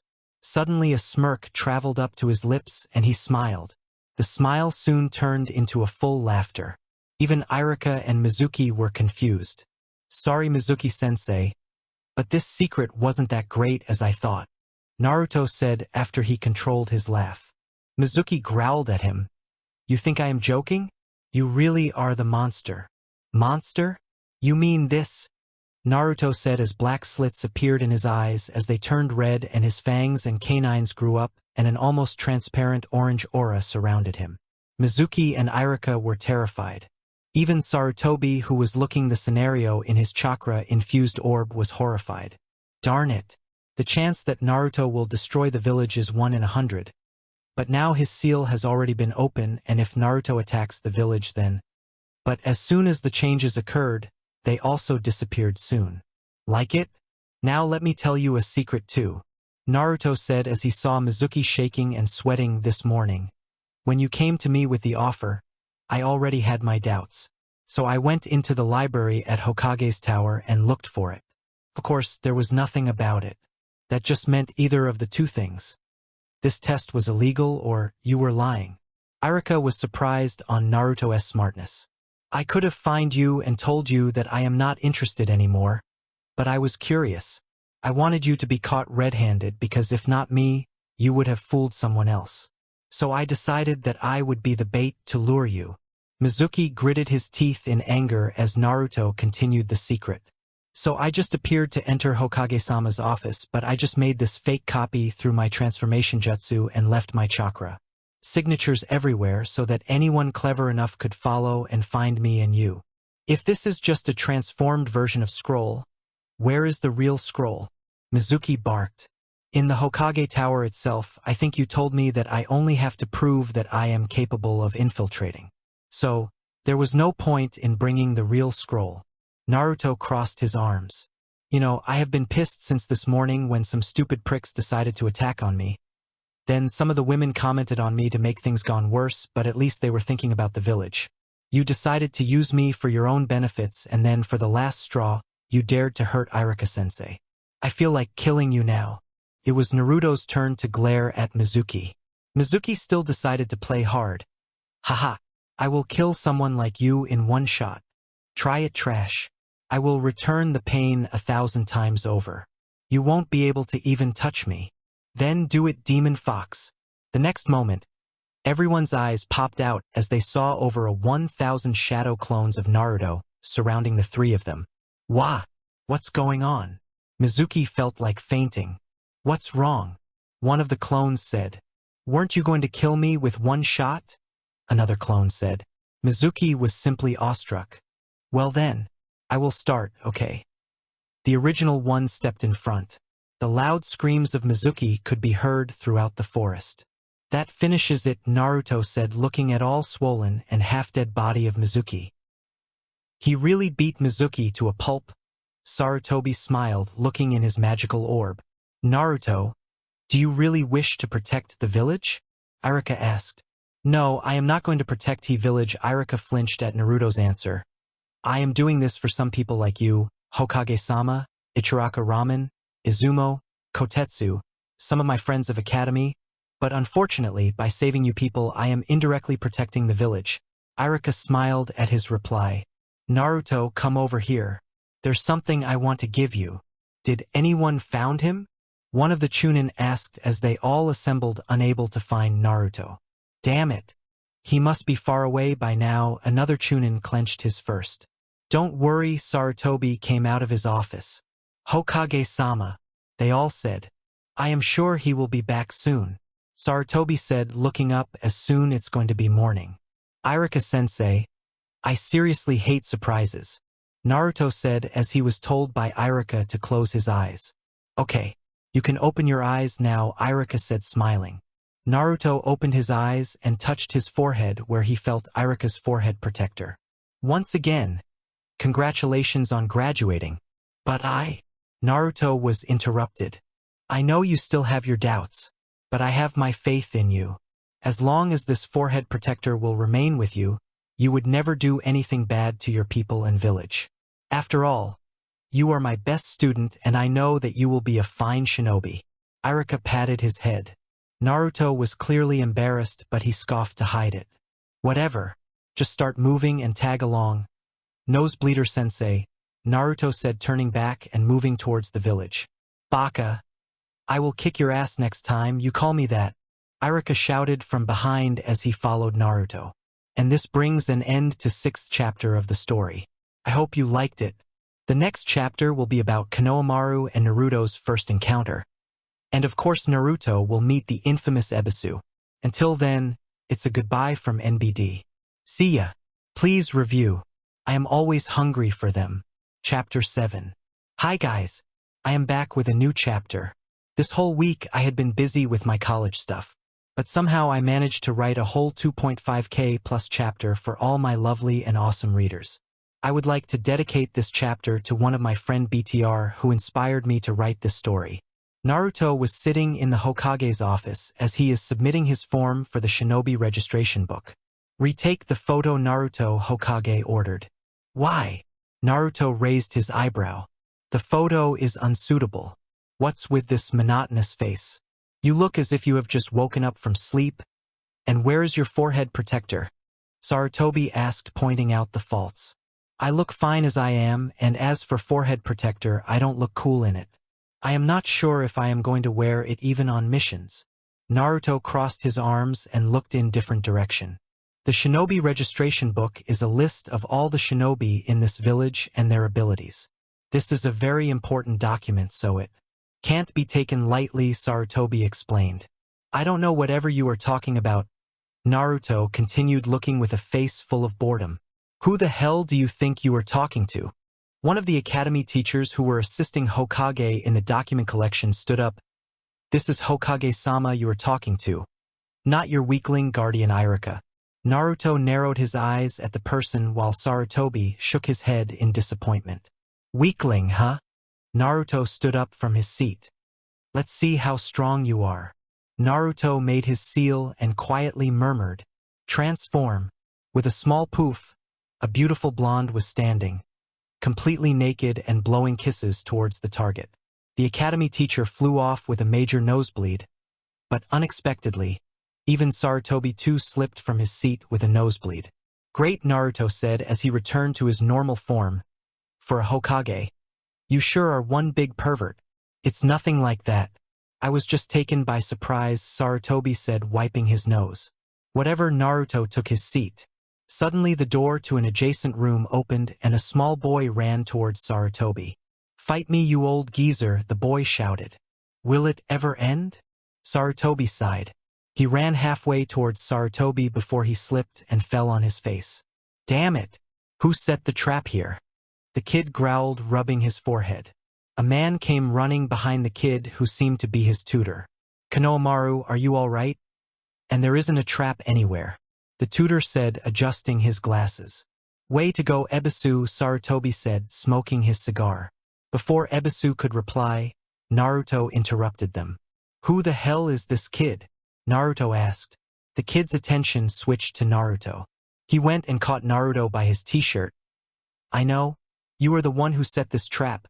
An anime vein popped up on Naruto's forehead as he picked the kid by his neck. You tripped over your own feet, you idiot. Who the hell would put a trap for a midget like you? Ebisu shouted at Naruto. Naruto, let him go. He's the Hokage's grandson. The kid smirked from inside. Now that he knows who I am, he won't dare to hurt me. He's just like everyone else. Come on then. Go ahead and punch me. Naruto gave him a punch to his face as he went flying to his tutor, knocking out the latter. You think I give a damn? Naruto walked out of office as Sarutobi chuckled. Finally, there is someone who knocked some sense into my grandson. Later, Naruto was walking in the market with an irritated expression on his face since the kid earlier is following him for more than an hour and doing so very poorly. Naruto was expecting the kid to show up or simply go his own way after some time, but his stalker seemed persistent. Finally, Naruto snapped, Stop following me, you moron. The kid came out of hiding with a smirk on his face. Impressive. You saw through my cover. Though it took you some time.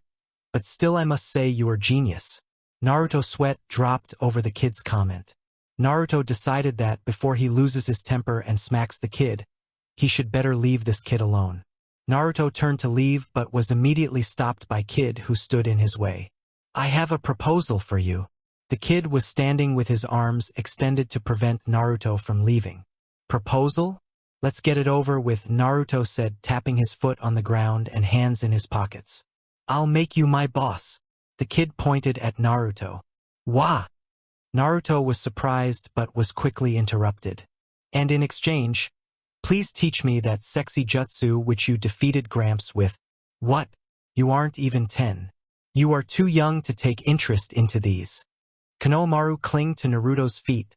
Please, boss. Please. Naruto sighed. Fine. I'll teach you. I guess that's the only option to get rid of him. Konohamaru cheered as he followed Naruto. Meanwhile, Ebisu was looking for Konohamaru all over the house, but he was nowhere to be found. Finally, he found a note which Konohamaru wrote for him with crayons. I am sick of you and your boring lectures. I am going to find my new teacher who is more cool and stronger than you. What? Ebisu screamed as he read the note. Where could he run to? He immediately rushed in the hall where Sarutobi was working. Hokage-sama, Konohamaru has run away in search of a better teacher than me. Where could he have gone? Ebisu yanked his hair as different scenarios popped in his mind. I hope he didn't went following Naruto since he did some unexpected things an hour ago in front of us. What? No! Ebisu rushed outside to find Konohamaru and bring him back. Okay, Naruto said as he was sitting on a log and Konohamaru was standing in front of him like a true henchman. To begin, transform into the most beautiful woman you ever saw. All right, Konohamaru said as he made the seals with his hand. Transform. A poof and a fat lady with a weird face appeared out of the smoke. Naruto sighed. This is going to take long. Let's do this again and this time pay proper attention to whatever you are imagining. Yes, boss, Konohamaru mock saluted him. Meanwhile, Ebisu had climbed over the nearest tall building to look at his surroundings. Why doesn't he understand? I am an elite tutor. If you learn shinobi skills from me, becoming Hokage would be much easy. I am his #1 shortcut to become Hokage. I guess I will look in market. At evening. Alright, I suppose this is it, so finally you have learned it. Now settle down and rest, Naruto said. Yes, boss, Konohamaru huffed as he accepted the water bottle from Naruto. Both of them sat there silently for some time before Naruto broke the silence. So you wanted to learn this jutsu to defeat Hokage-sama? Konohamaru nodded. By the way, why are you going after your grandpa all the time? Naruto asked. Konohamaru stayed silent for some time before he answered. Grandpa gave me the name Konohamaru. I am named after the village. And even though everyone knows my name, nobody ever calls me that. When someone is talking about me or calling me, all they ever see is the Hokage's grandson. Nobody sees me as me. I am sick of it. That's why I want the Hokage title. Naruto sighed before he lightly smacked him on head. Idiot. Who would acknowledge a brat like you? The Hokage title isn't something a little brat could take. Who did you call a little brat? Konohamaru growled in anger. This isn't kids play, moron. If you want this title that bad then, Naruto paused on purpose. Then what? Konohamaru looked like he will attack any time.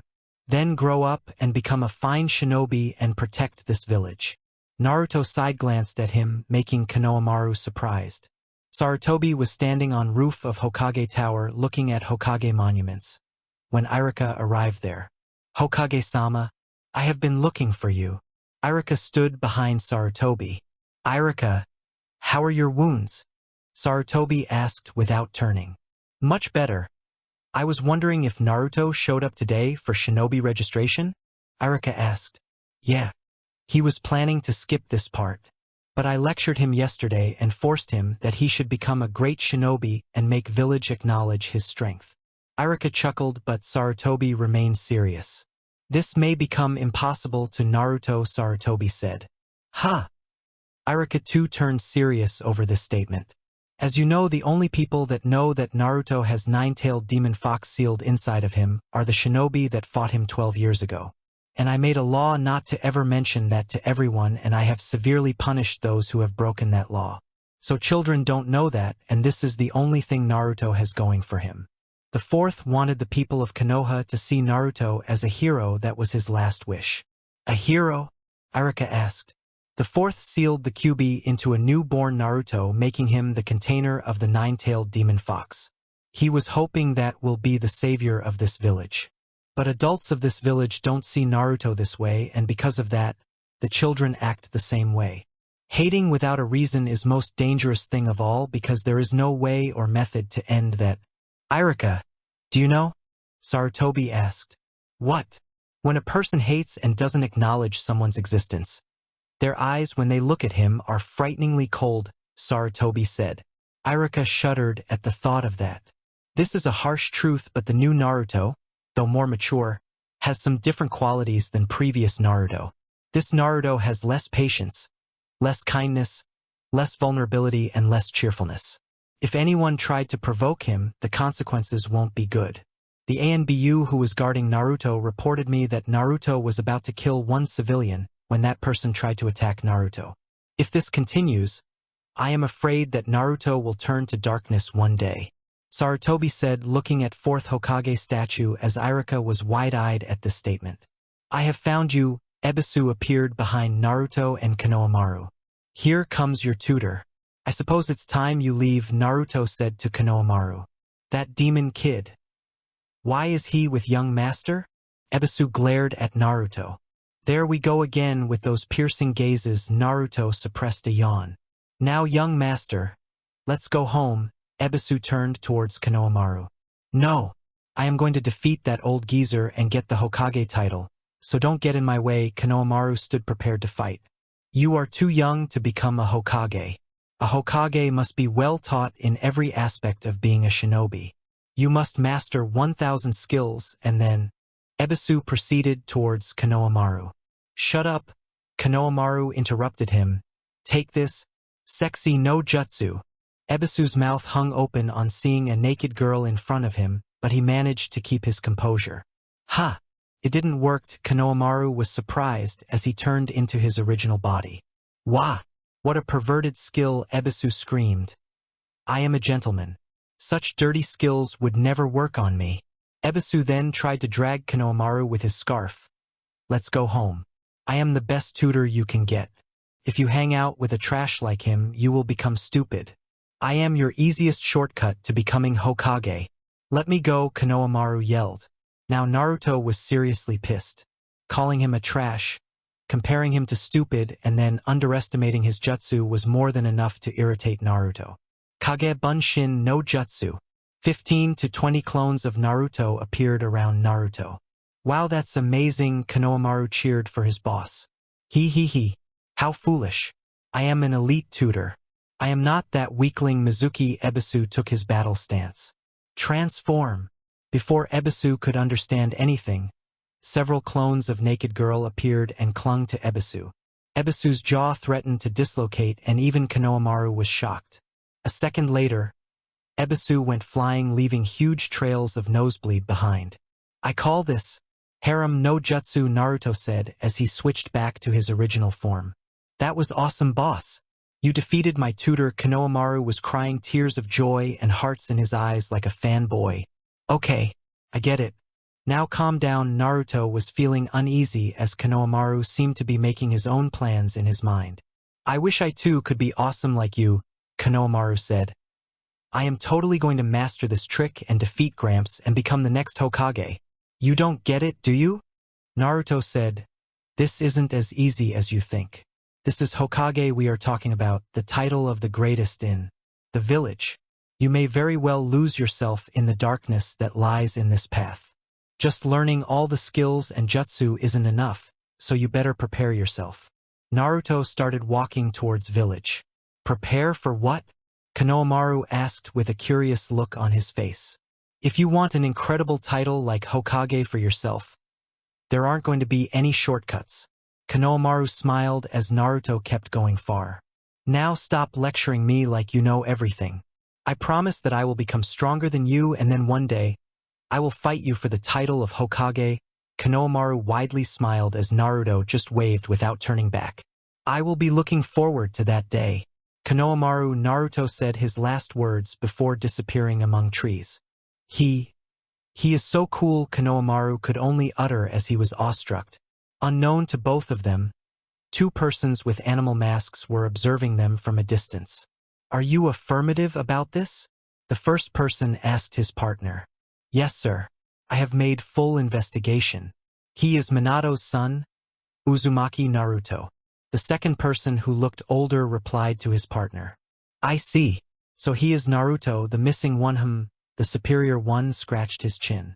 So should we go? And the elder person said, but his superior immediately shook his head in denial. Not now. Our purpose was to find him. We are not doing anything until further orders. Am I clear? The superior whispered in commanding tone. Yes, sir. So what should we do now? Retreat. We are going back. If there would be anything else where you will be required, you will know. Now, are you sure you have memorized his face? The superior took out a scroll from his cape. The elder person nodded.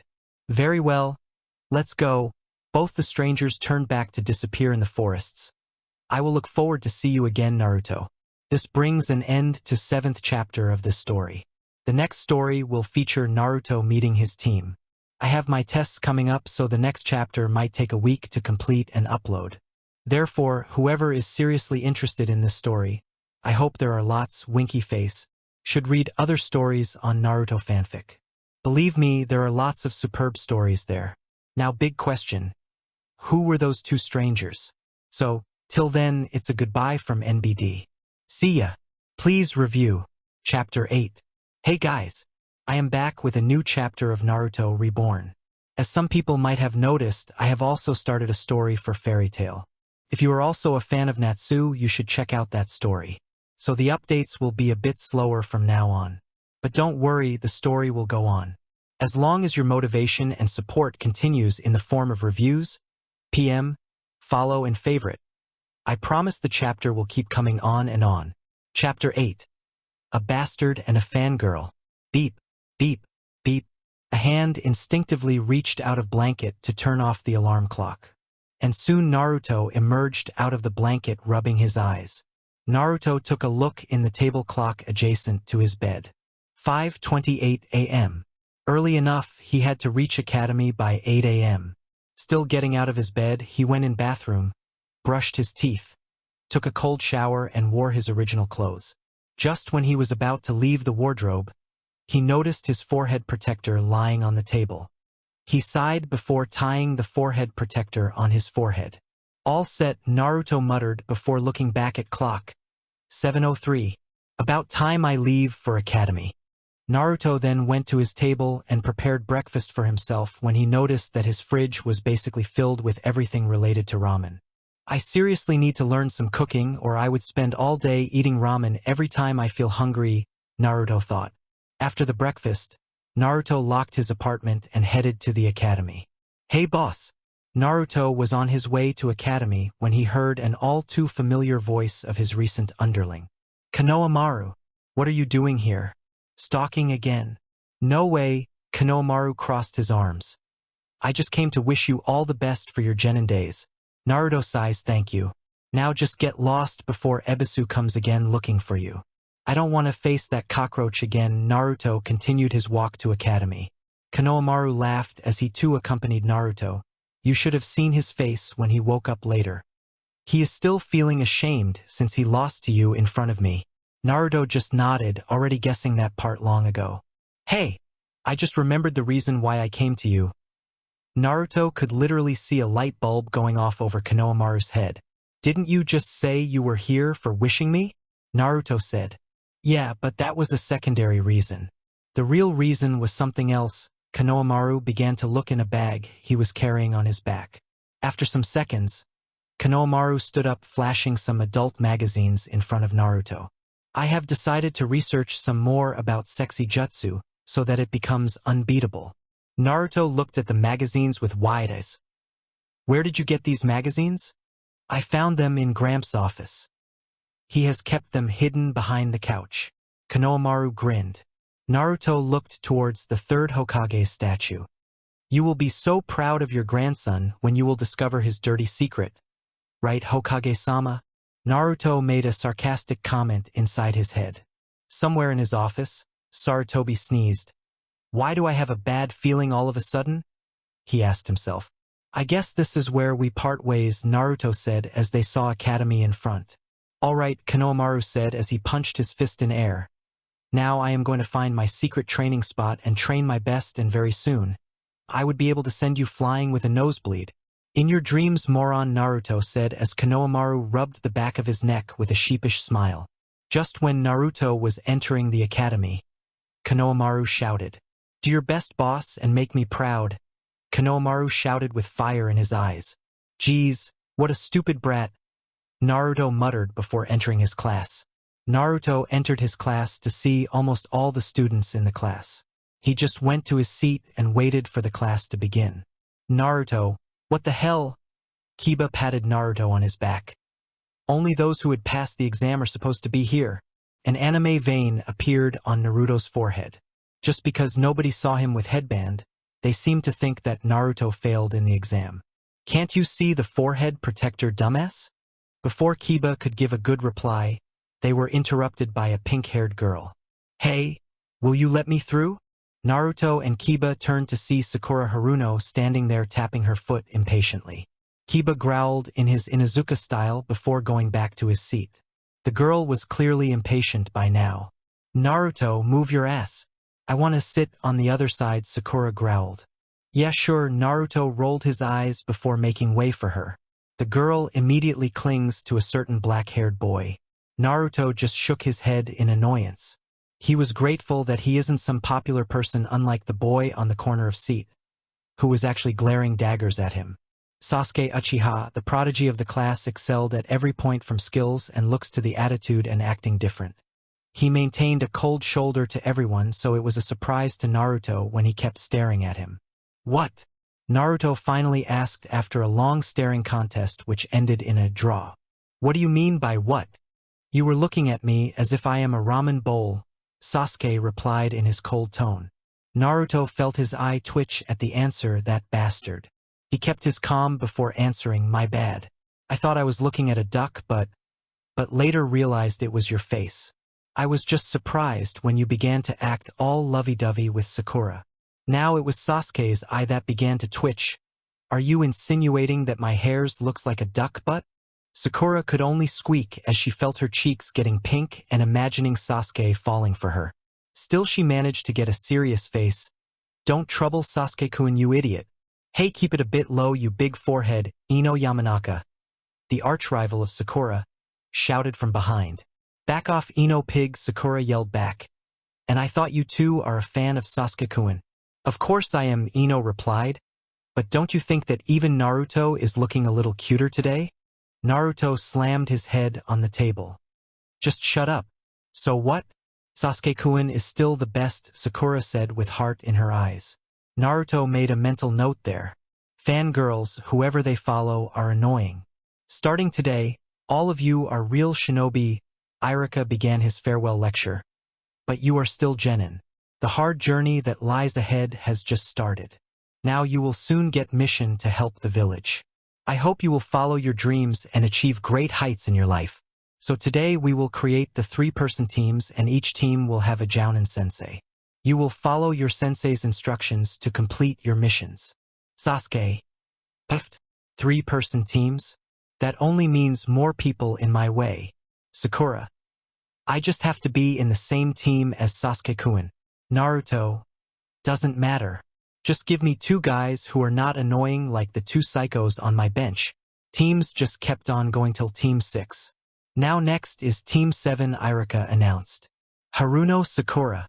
Sakura's interest perked up. Uchiha Sasuke. Hell yeah, Sakura screamed in excitement. And Uzumaki Naruto. Naruto repeatedly banged his face on table. What the hell? Even Sakura too stood up and asked, Iruka-sensei, why does a prick like him? Sakura pointed at Naruto. Have to be on the same team as Sasuke-kun and me? Naruto gave a pointed glare to Sakura, who was still fuming about team. Iruka sighed. Sasuke's grades were the best of all 30 graduates and Naruto's were dead last. You do understand we have to do this to balance the teams, right? The whole class laughed on the reply. Bah! Just don't get in my way, dobe. Dead last. Sasuke told Naruto as the latter kept quiet. Still, that was due to Naruto's absence the whole year. But his performance in test and academics record clearly proves his capability. If I only compare the final test, I think Naruto was at par with Sasuke, or even better. I am sure Naruto will be an excellent shinobi soon. Iruka smiled at his own words. Same goes for you, team, bastard. Naruto replied to Sasuke. Both of them glared at each other to the point that anyone can see sparks flowing between their eyes. Sakura, who was sitting in the middle, sighed. Even Iruka's sweat dropped. I hope this team makes a good impression, and this will work out for Naruto too. Okay, I am announcing the remaining teams, and after that we will have a break, and this afternoon, we will introduce your Jounin-sensei to you. So now moving on to Team 8. Naruto utilized the break to go to Ichiraku for lunch. Ah, Naruto-kun, welcome back. How was your day? Ayame asked as she saw Naruto climbing over a stool. Pretty normal, Ayame-san, Naruto replied as he waited for his ramen to arrive. Call me Nei-chan. You look so adorable doing that. Ayame flashed a big smile. By the way, what about your team and teammates? Team 7. Naruto saw Tuchi putting chopsticks and spoon in his ramen. Apart from me, there are Sakura Haruno and Sasuke Uchiha. Both of them are big morons if you ask me. Fancy hearing you say that. Tuchi too joined the conversation since Naruto was the only customer in the shop. Because the last time I remember 4 years ago, you had a crush on Sakura. You were completely head over heels for her. Naruto coughed up some ramen on hearing that. Ayame passed a glass of water to Naruto, who accepted it after a quick apology while Tuchi and Ayame kept snickering. Really? Naruto asked after he drank the water. Yup. Ayame replied while snickering. You found her too cute and wonderful. Naruto grunted something about his loose tongue and stupid brain back then, before replying, she's as cute as a Wendigo. I don't know what led me thinking like that back then, but I am sure as hell that she isn't a wonderful person at all. I am sure you will like her once you know her, Tuchi said. Whatever. Naruto rolled his eyes. What about Sasuke? Ayame asked. He's one big piece of jerk, Naruto said as he stuffed his mouth with noodles. Ah, don't be like that. I was hoping you two will get along very well, since both of you are orphans, Ayame said. Naruto sighed before he shook his head. I wonder if that team will get along with anyone. He is self-conscious to great heights. Great. So you are out with nicknames too? Tuchi smiled. By the way, you two are self-conscious. At least, I am not a jerk, Naruto said, annoyed. Tuchi and Ayame laughed. Sure you aren't. So any idea about anything important related to genin life? Naruto asked. All I know is that you will begin with D-rank missions like cleaning any pond, babysitting small children, small deliveries around the village, escorting within the village, etc. And yes, one of the most common mission is catching cats. But before you become genin, you will have to appear in another certain test, Tuchi said. Certain test? What's this test? I don't know. It keeps changing from time to time, and even different sensei takes different tests. Also, some things are better to be figured out when time comes, Tuchi said. Naruto shrugged. Alright, I should take my leave. Thanks for the ramen, old man. Bye, Nei-san. Tuchi and Ayame waved back as more customers arrived at the shop. Naruto, Sasuke, and Sakura. What do you say, Ayame? Tuchi asked his daughter. Ayame made a thinking pose before replying. I think it's going to be the best team this year. Sakura was sitting on bench outside academy thinking about how unfair it is that Naruto is in the same team as her and love of her life, Sasuke-kun. He will make things difficult between duos. Still, she must find a way to make a move on Sasuke before any other girl steals his precious Sasuke-kun, and if Naruto comes in between, the end. Suddenly she got a familiar feeling, and when she lifted her head, she saw Sasuke coming there. She beamed as she ran towards Sasuke. Hey Sasuke-kun. I still can't believe I am in your team. I hope we can both become a great team and be the best team of Konoha. Do you know, Sasuke-kun, when it was announced that I will be in your team, I felt something in my... Shut up, I have to go. Where is Naruto? Sasuke looked around. Sakura was annoyed that her confession was cut off. Hey, who cares about Naruto? That pathetic loser, Sakura said with a mocking laugh. All he does is causing fights with everyone. Sasuke looked at Sakura. Well, he doesn't have parents. From what I heard, his parents died the same day as he was born. He didn't even know who his parents are. He doesn't have a normal childhood like us. What could you expect? He's different than us. Sasuke flinched at her words. How can she talk so carelessly about such topic as if it didn't mean a thing? He can do whatever he wants. Sakura continued, unaware of Sasuke's reaction. If I acted like that, my parents would ground me for months. He's so lucky, all alone. Parents never say what to do and what not to do. He's annoying. Sakura laughed but stopped when she saw Sasuke clenching his fist. All alone? Huh. Sakura was surprised to hear Sasuke's heavy tone. The feeling of parent yelling at you is nowhere what he feels. Now Sakura was a bit shaky. What's wrong, Sasuke-kun? You could never understand the feeling of being alone.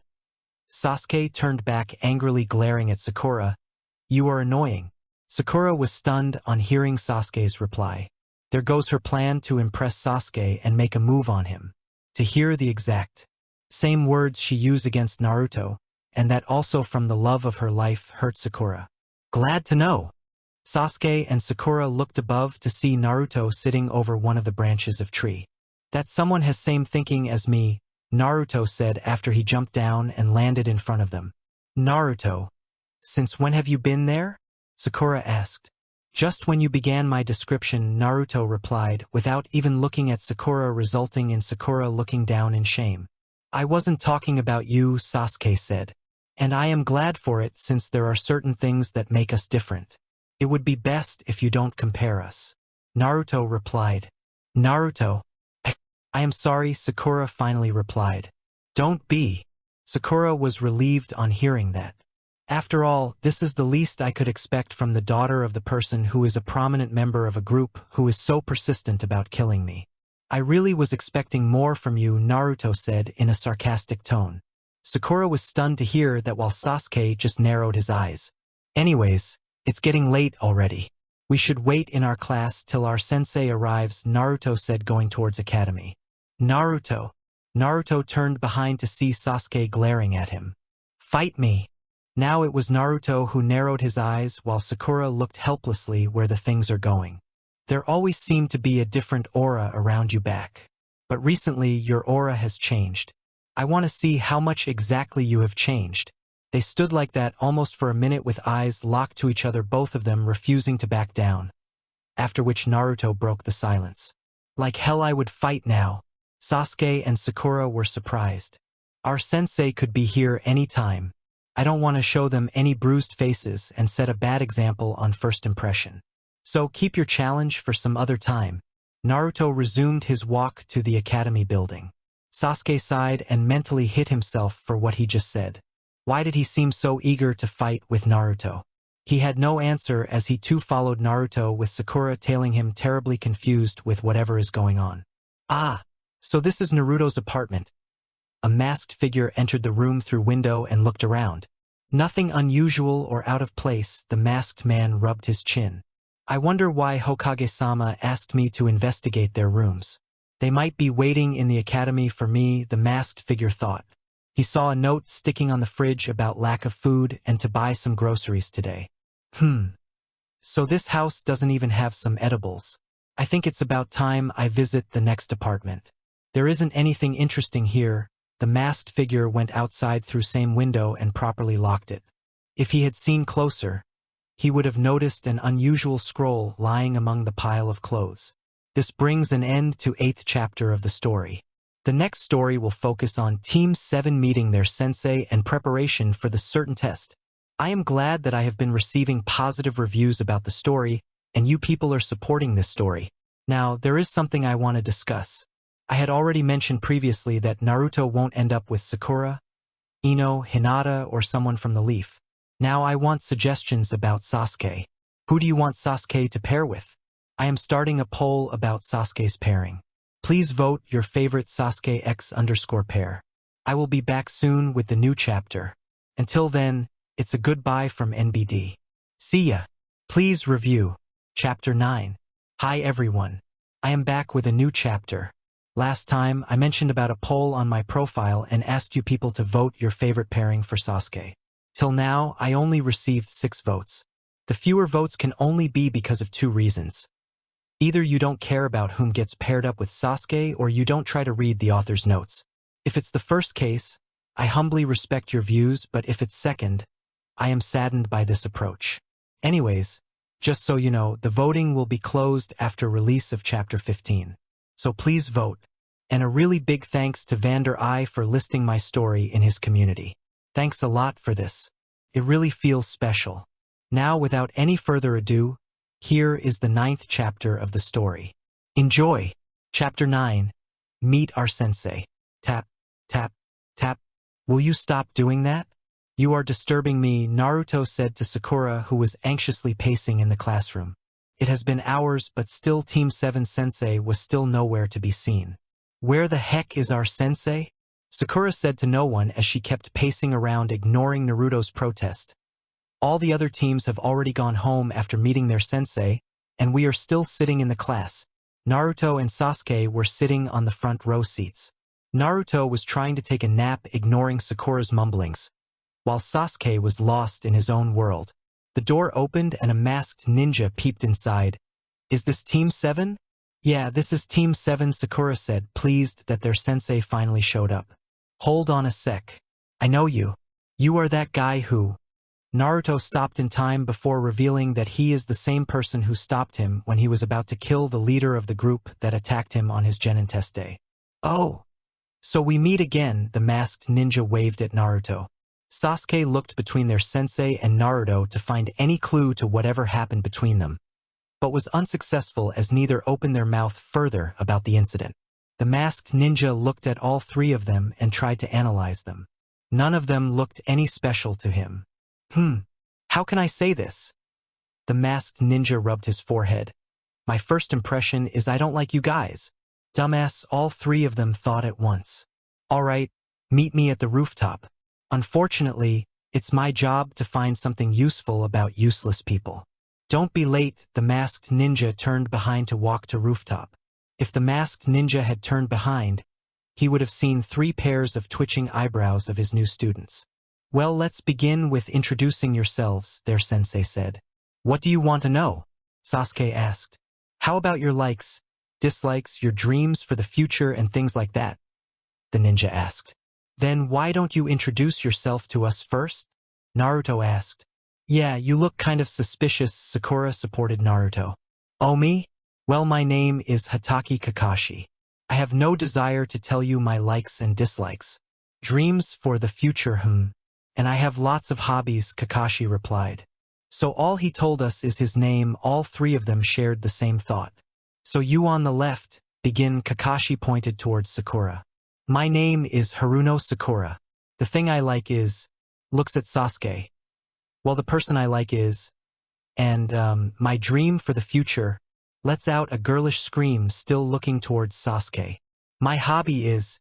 Sakura was heavily blushing by now. And what I dislike is... Naruto. Naruto just sighed, already aware of the answer. Nothing new.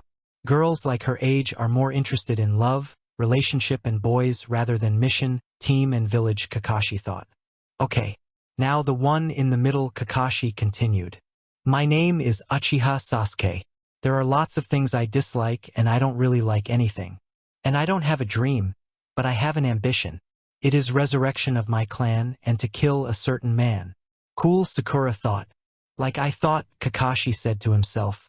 Naruto just yawned, not even affected by least. Now the last one, Kakashi said. Myself, Uzumaki Naruto. I don't particularly have any likes, but I really hate snakes more than anything else. As for my dreams, I haven't thought much about that for some days, but now that you mention, I do have a certain goal. I want to find a certain man. Naruto's eyes turned red, and kill him in most ruthless way possible. The other 2 genins looked at him in a troubled way. I will destroy everything that would stop me from reaching him, and once I am done with him, I am going to leave this place forever where I am never welcome, Naruto said as the redness in his eyes disappeared. The other three looked at him in a horrified way. What were those red eyes? And what the hell did Naruto said about leaving the village? Did he just actually challenged Kakashi-sensei? Sasuke thought while glaring at Naruto.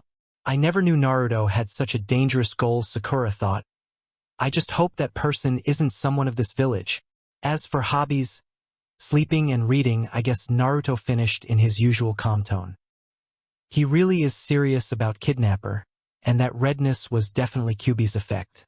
But now the part about leaving the village turned it even more serious. Hokage-sama definitely needs to know this.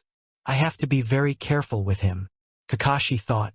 Alright, that concludes the introductions. Tomorrow we will start our duties as shinobi. All three of them nodded in approval. But first, we are going to do something with just the four of us, survival training. Why is our first duty a training? Sasuke asked. We've had enough training at the academy, Sakura too agreed. This isn't a normal training. This time, I will be your opponent, Kakashi said. I don't like the sound of this, Naruto muttered. Kakashi smirked. What's so funny, sensei? Sakura asked in a doubtful tone. Oh well. It's just that when I will tell you this, you guys are totally gonna freak out, Kakashi said. Freak out? Sakura asked in a doubtful tone. Of the 27 graduates, only 9 will be chosen to become a genin. The rest will be sent back to the academy. This training is a very difficult exam with a failure rate of over 66%, Kakashi told his students. The three of them were freaked out, but still they didn't let it show in their face.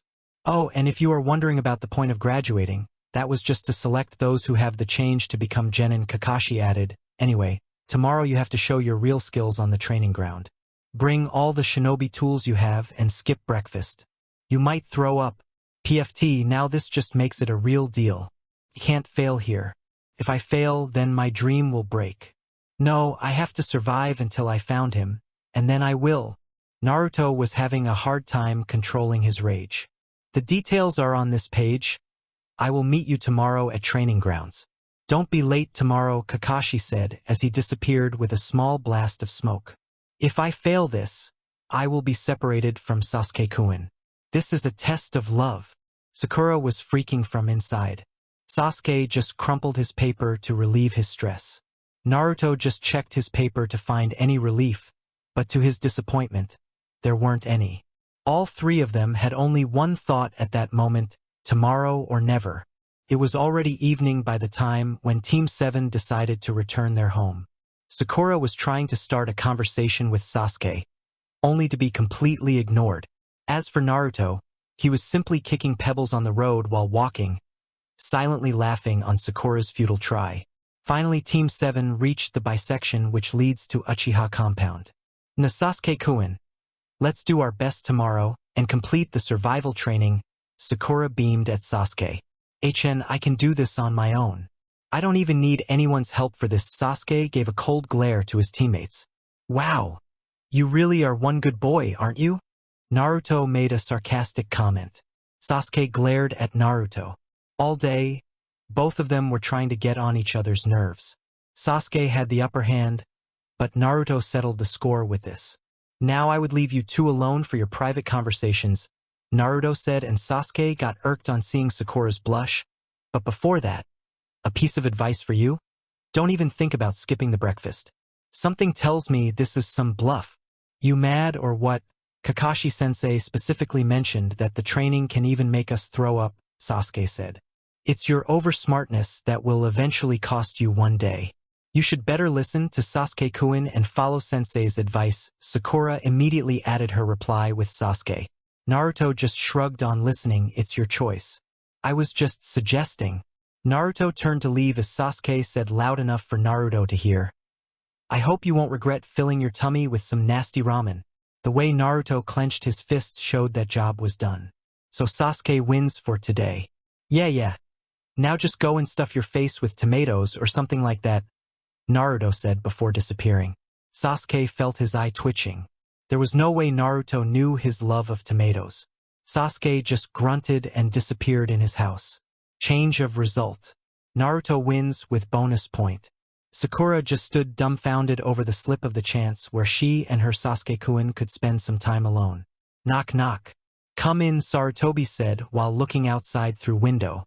The door opened and Kakashi entered inside. Oh, it's you, Kakashi. I was expecting you, Sarutobi said as he took his seat behind the desk and motioned his visitor to take a seat also. Kakashi nodded thanks to Sarutobi as he took his seat in front of the desk. So, what interesting things did you found about your team? Sarutobi asked in a non-serious tone. Well, Kakashi scratched his head. Sakura is just like any normal girl. She is focused only on Sasuke and rivalry with other girls. Sasuke and Naruto are the one that worries me most. How about you tell me whatever is worrying about those two? Sarutobi said in a serious tone now. I was coming to that. Sasuke, as you expected, is focused on resurrection of his clan and finding the murderer. His eyes clearly show that he cares for the village as long as it helps him achieve his target. If we tried to stop him or tried to avert his path, he can turn against us and the village. Sarutobi nodded after Kakashi finished. We won't want that since he is the last Uchiha and no Rouge Ninja ended up well. He needs to be handled carefully. Kakashi agreed as he continued his report. As for Naruto, he is concerned about the kidnapper, finding and killing him, but most surprising fact is that he had decided that once he managed to complete his goal, he is going to leave this village. This took Sarutobi by surprise, though he tried his best to hide that surprise. The reason he gave is that he never felt welcome in this village. Furthermore, he already has some control over Kyuubi. It may be by himself or because of that certain kidnapper. I am seriously hoping, though, that it is former case. Sarutobi nodded. So what do you suggest, Hokage-sama? Kakashi asked.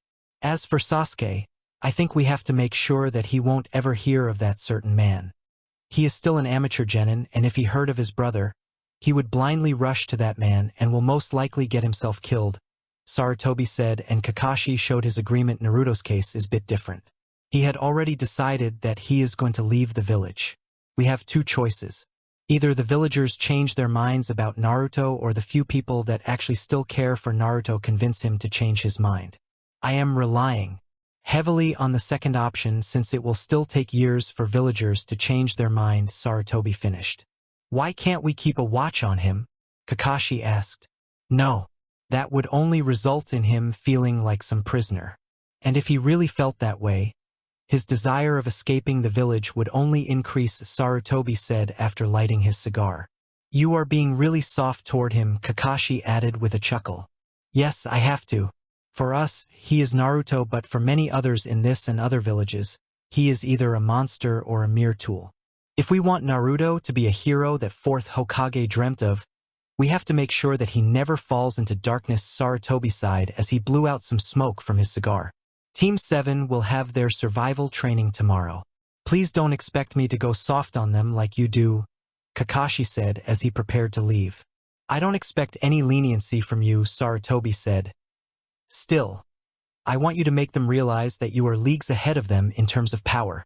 Sasuke and Naruto are only looking for strong people. If they realize that you can help them to become strong, they will stick to you until they surpass you. You are the only suitable sensei to them. Kakashi smiled. Thank you for considering me for this position. Let's see if they can work together or not. Sarutobi nodded as Kakashi left his office and went his home. Old days sure are more stressful, Sarutobi sighed as he stood up and went to look out through window with his cigar in his hand. Next day, Team 7 was already present in the training grounds and was busy in their usual work, namely Sakura trying to make a move on Sasuke, with latter being his cool and ignorant self and ignoring Sakura's advances, while Naruto was his usual loner, sitting a bit away from the duo and reading a book on quick and efficient traps. Kakashi-sensei told us to arrive at training ground by 7 a.m., and it's already 10 a.m. and he isn't here. What's taking him that long? Sakura wondered, trying to scoot closer to Sasuke as Sasuke remained out of her physical boundaries. Who knows? Maybe he fell in a pond yesterday and he caught cold, Naruto suggested. Sasuke rolled his eyes. Only you are stupid enough to even think something like that. They are interrupted by the arrival of said person. Hey guys! Good morning, Kakashi greeted his students with a wave of his hand. You are late, Sakura shouted. How can you be so casual about it?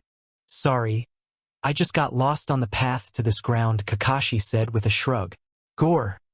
You can't even make any good excuses, Sakura said as the team followed Kakashi inside training grounds. All three of them took out their important equipments and placed bags on sides. Kakashi took out his countdown timer and placed it above one of the wooden stumps. Okay. It's set for noon, Kakashi said as he started the timer. Now for your task. Kakashi took out two small bells from his pocket. Here are the two bells. Your task is to obtain these bells from me before the time's up. Two bells, all three of them thought. So this is what Old Man Tucci was speaking about. Definitely a surprise, Naruto smirked. Those who don't have a bell by noon gets no lunch. I will not only tie you to one of those stumps, but I will also eat my lunch in front of you, Kakashi said. Sasuke and Sakura's expression dropped. So that's why he told us not to eat. Naruto too was feeling hungry, but still he managed to make a straight face. You only have to get one bell. There are two, so one of you will definitely be tied to the stump and the person who doesn't get a bell will fail this test. So, one of you will go back to academy for sure. All three of them took their stance. If you want, you can use shuriken and kunai knives. You won't succeed until you come at me intending to kill me, Kakashi said in a serious tone. But you will be in danger, Sakura interjected. I don't know about the other, but I am taking one of those bells. Let the fate decide the other person who accompanies me, Naruto said as Sakura and Sasuke turned to him showing their untrustworthy face. Like hell. It will be me and Sasuke-kun who will pass the test. I feel sorry for Naruto for going back to academy, Sakura thought. I don't care about the other person as long as I am the one who passed the test. Sasuke eyed the bells. In the real world, those with no talent bark the loudest, Kakashi clarified much to the annoyance of Naruto. I would like to see you holding up to your words, Mr. Dead Last. Naruto got irked with the title and was about to revolt. But before he could even move an inch, his arm was locked behind his head by none other than Kakashi, who appeared behind as soon as he felt Naruto getting aggressive. Calm down, boy. I haven't said start yet, Kakashi patted his head. Sakura was surprised. No way. I couldn't even see. Sasuke smirked. So this is Jounin. Surprisingly, even Naruto smiled. But sensei. Poof. And Naruto disappeared. I am actually here. Kakashi, Sakura and Sasuke looked ahead to see Naruto sitting on one of the stumps eating an apple. Shadow clone, huh? Kakashi smirked. Indeed. I wasn't joking when I said I am going to take one of the bells. And now with something in my belly, I think I have a bit advantage over these two lovebirds. Sasuke looked ready to chew Naruto alive while Sakura blushed with heart in her eyes. So you actually went ahead to eat something even though I told you not to eat? Kakashi asked. You and I know very well that you told this only because you wanted us unprepared for whatever you were planning and sad enough. I saw through it, Naruto said as he walked back to his teammates. Alright, let's see how well you perform now, Kakashi said. Now enough talking. Let's get going. Ready? Begin. And the test begins. This brings an end to 9th chapter of the story. I hope you liked it. I have my semester exams next month. So I am going to prepare for the exams and I am putting all my fanfiction works on hiatus. I would be back by 1st or 2nd week of July. I am deeply thankful to all those who reviewed this story and motivated me to keep on updating, and even more thankful to people who read the author's notes. Please tell me your name so that I know who I should thank. I may sound like someone who is giving a farewell message, but believe me, I will surely return by the time I mentioned. Until then, it's a goodbye and happy summer holidays from NBD. See ya. Please review. Chapter 10. Hi everyone. First of all, my sincere apologies to those who were expectantly waiting for the next chapter. For those who have forgotten me, I am NBD. I know I told that I would be back till 1st and 2nd week of July, and I am officially a month late for the chapter, but that was because my PC had some malfunctioning and I was unable to connect to internet. I opened my fanfiction account just 3 days ago after last update, completely ready to encounter any hate messages or requests for quick updates, but I got only one such message. Thank you guys for being so patient. The test begins. At Kakashi's signal, all three of them scattered and hid somewhere. Kakashi looked around to check, and indeed all three of them were nowhere to be found. The most important thing for a shinobi is to be able to hide yourself. Kakashi talked to himself as he rubbed his neck. And it looks like they are all hidden very well. Sasuke was hiding over a tree, from where he could have a clear view of Kakashi. Sakura was lying under a bush from where she could see Kakashi and could retreat back into the bush if Kakashi is close. Naruto too was sitting on a branch which was a bit closer to where Kakashi was standing, but it was a well-hidden place with visibility equal to just a peephole and clear hearing to whatever Kakashi is saying. Let's find where those brats are hidden. Kakashi was about to go looking for them but stopped. Oh wait, why should I go and find them?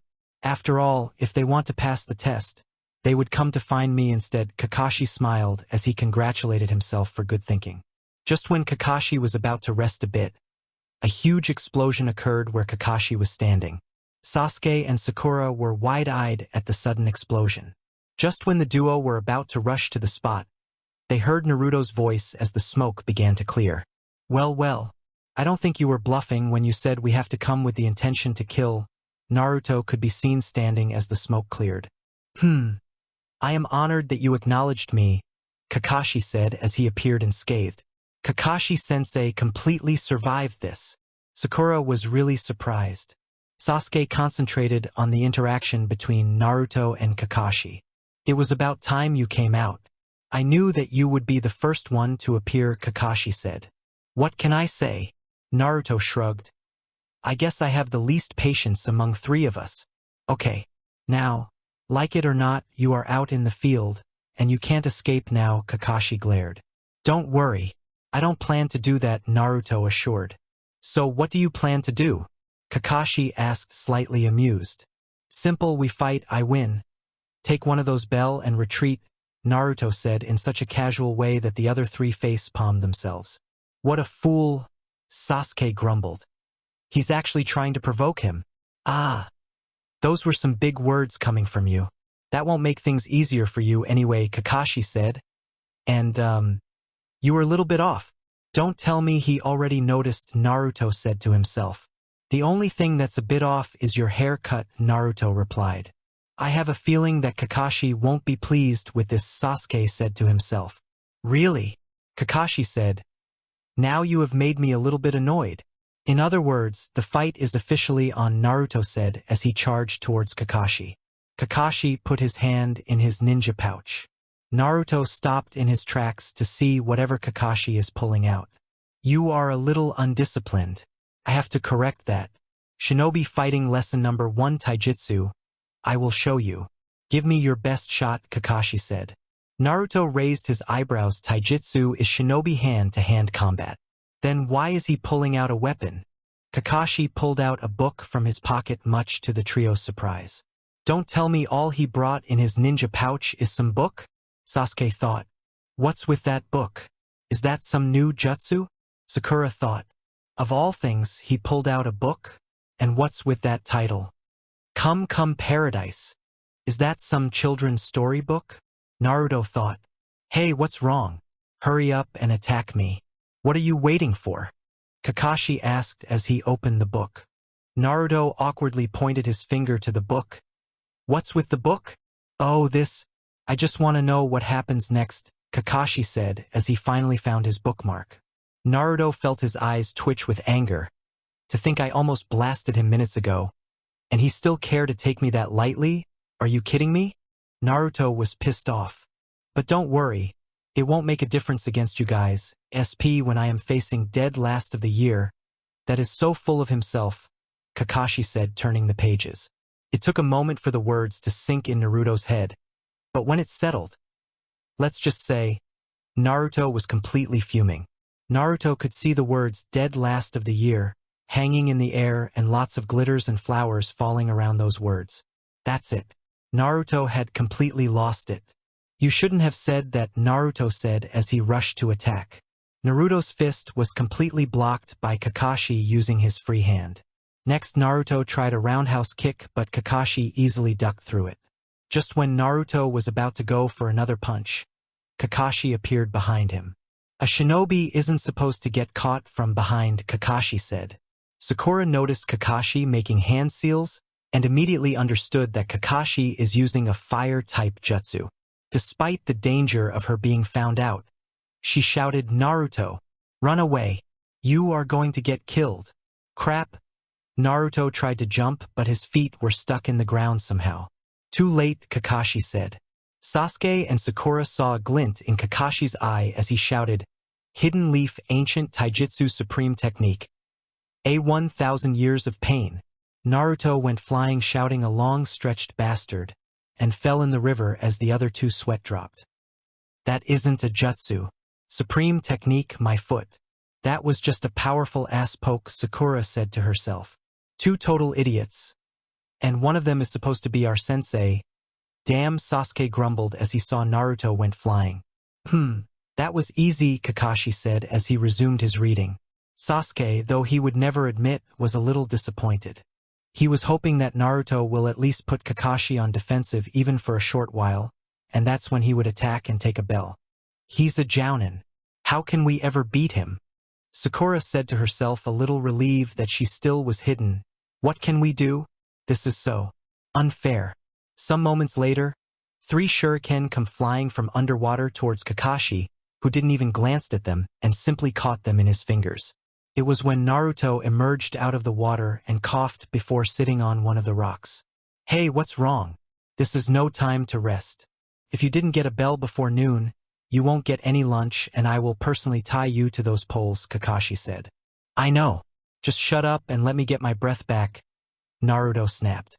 "You sure are weak for someone who is persistent on going to run away from village and find your certain man," Kakashi chuckled.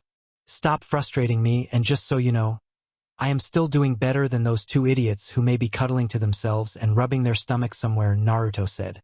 Just as Naruto said that, a little roar came from Sasuke's stomach. "Damn you, Naruto. Did you have to bring that up?" Sasuke cursed. Sakura too began to helplessly drool after being reminded of food. "I'm on a diet and didn't eat last night, and since he told us to skip breakfast, somebody help. Anyway, you are clearly out of breath. It's no use wasting time on you," Kakashi said as he turned on his feet. "I was frustrated, so I just got a little careless. That's all," Naruto said. "Carelessness can be your worst enemy, you know?" Kakashi said as he once again got lost in his book. "Looks like I have no other way, huh?" Naruto stood up. A huge splash and several Naruto clones came out of water. Kakashi turned in time to avoid a flying kick from one of those clones. "My trademark shadow clone no jutsu," Naruto said, stretching his hands. "I would suggest you better close your book before I begin. 1, 2, 3, 8. What kind of jutsu is this? They all seem real enough," Sasuke thought. "What? Those aren't illusions. Are they all real? How did Naruto do it?" Sakura thought. "Not just clones, but shadow clones. A skill that multiplies your body and not just make an illusion," Kakashi said. "So this is the forbidden jutsu he used to defeat Mizuki. Now then," Naruto wiped some water from his face as his clones stood along with him. "You were saying something about shinobi lesson number 1. Sarutobi Asuma was standing behind a tree with his blades in the hands, ready for the attack any time. Just then he felt rustle of leaf at right, and a moment later, a big human rolling boulder was coming at him at full speed. Asuma jumped sideways to avoid Choji's attack, but as soon as he came under sunlight again, a long snake-like shadow began following him, but soon enough it retraced back. "Oh well," Asuma rubbed his forehead once he realized coast is clear. "Leave it to Shikamaru to realize the purpose of test. I don't think I am going to last long if they didn't run out of their chakra." However, on the positive side, Asuma took a look at training ground where Ino was tied to one of the pole and she was screaming and cussing for last 15 minutes. "I have one of their teammates already captured. Now Choji." Asuma turned behind to see the large boulder coming towards him once again. "All 3 of them have guts to fight till last drop of chakra. I might have to give a little lesson to Ino on cooperation, but all in all, they are fine. I guess Team 10 is actually ready to become Genins," Asuma thought as he once again jumped away from the boulder. Kurenai was standing facing off Kiba as the latter paired up with Akamaru was raining a barrage of attacks. "You are not escaping this time, Sensei," Kiba growled at Kurenai. Kiba is faster than his other 2 teammates, but I guess he is the weakest when it comes to my specialty Genjutsu. Hinata has yet to master her Byakugan powers. Shino is the more calculating one, but he is weak when it comes to close combat. I have yet to see the three of them attacking together. But still they come to aid when they feel that one of their teammate needs help. Kiba growled in frustration as Kurenai once again disappeared among trees. Not again. Shino, use your bugs or whatever to find Kurenai-sensei again, Kiba said. I can't. I think your dog can locate her with the smell, Shino said. Guys. Hinata tried to interject. Don't call him dog, you moron. His name is Akamaru. He's not some mere dog, Kiba shouted. Akamaru barked in affirmation. Guys. Hinata tried again. I can't find her with my insects. I at least need some clue like where she went or her scent, Shino said. Oh, whatever. Just admit that you are useless, Kiba said. Guys. Hinata tried louder this time, and it immediately got the attention of two males and a dog. Kurenai-sensei is right in front of us. We are under a genjutsu, Hinata said nervously. Say what? Kiba practically screamed as the genjutsu was lifted and Kurenai was standing there. Shino still kept his stoic expression, while Hinata kept playing with her fingers. Come on, you three. Not much time is left before lunch, Kurenai said. All right, this time we will get her. Right, Akamaru? Kiba showed his fangs. Akamaru barked in response. All three of them have great capabilities, and they could very well be the strongest team of this year. I think Team 9 is ready to become Genin's. Kurenai once again prepared for the fight. Naruto and his clones were doing fine against Kakashi. But Naruto was clearly struggling now, and Sasuke and Sakura were still hidden waiting for an opening to attack. You probably can hold this for a minute. No matter how many you line up, you are still Naruto. You can't beat me with that jutsu, Kakashi said. We will see. Naruto rushed ahead once again. You don't learn Naruto. Alright, I will end this in one shot. Kakashi shook his head in disappointment and was about to step forward, but, to his surprise, his feet were buried in the ground, and to make it worse, one of the clone caught him from behind. You are not the only one here who knows how to trap someone's feet in the ground, Naruto replied. When? Kakashi asked. There was one extra clone which came out of water for this purpose. Now, as you said, a shinobi is not supposed to get caught from behind, right? Naruto said. Sakura silently cheered for Naruto. Naruto, you were pretty good. Even Sasuke smirked. Nice plan. Naruto rushed forward and placed a good kick on Kakashi's jaw. Kakashi fell down on ground, completely knocked out. I guess that's a victory. Naruto smiled a bit. But to everyone's surprise, Kakashi burst into smoke in an instant. Seriously? Naruto said as he and all the clones sighed in annoyance. I should have expected this. That was so uncool, Naruto, Sakura said with a crooked face. I bet the idiot thought only he could make shadow clones. Sasuke said to himself as Naruto dispelled all the clones. Now I am once again at square one. Naruto rubbed his head, and then he noticed something shining near one of the trees. On getting close, he realized it was one of the bells. Well, looks like Kakashi-sensei was in a hurry. Naruto went to pick up the bell, but before he could even touch the bell, his foot got caught in one of the traps. Ah, Naruto shouted. Obviously, a trap? What an idiot Naruto is, Sasuke grumbled. Even when he's playing with Naruto, he has not a single opening. Kakashi then appeared from behind the bush and picked the bell. You are not the only one here who knows how to make a shadow clone, and also, don't fall for such obvious trap, stupid, Kakashi said. What the hell, Naruto said, still hanging upside down. A shinobi must be able to see what's underneath the underneath, Kakashi said. I know that, Naruto shouted. I am telling you this because you don't know, Kakashi smiled. He's distracted. Now's my chance. He finally showed an opening, Sasuke said as he threw a barrage of kunai knives and shuriken towards Kakashi, who was hit straight to his face and neck. Ah! Sasuke-kun took it too far, Sakura said from her hiding place. But to their surprise, it turned out to be a piece of log. That's substitution no jutsu. Damn! Now he knows where I am. He showed an opening on purpose and I fell for his trap, Sasuke said to himself before fleeing the spot. So that's where he is. Kakashi said to himself as he peeped from his hiding spot and he too disappeared. Oh no, Sakura literally screamed in her mind. Kakashi-sensei found out Sasuke's hiding spot. I have to help him. Sakura too ran away to find Sasuke. Naruto was still hanging from the tree. He waited a moment and then, with a depressed sigh, made a hand seal as he disappeared with a small puff of smoke.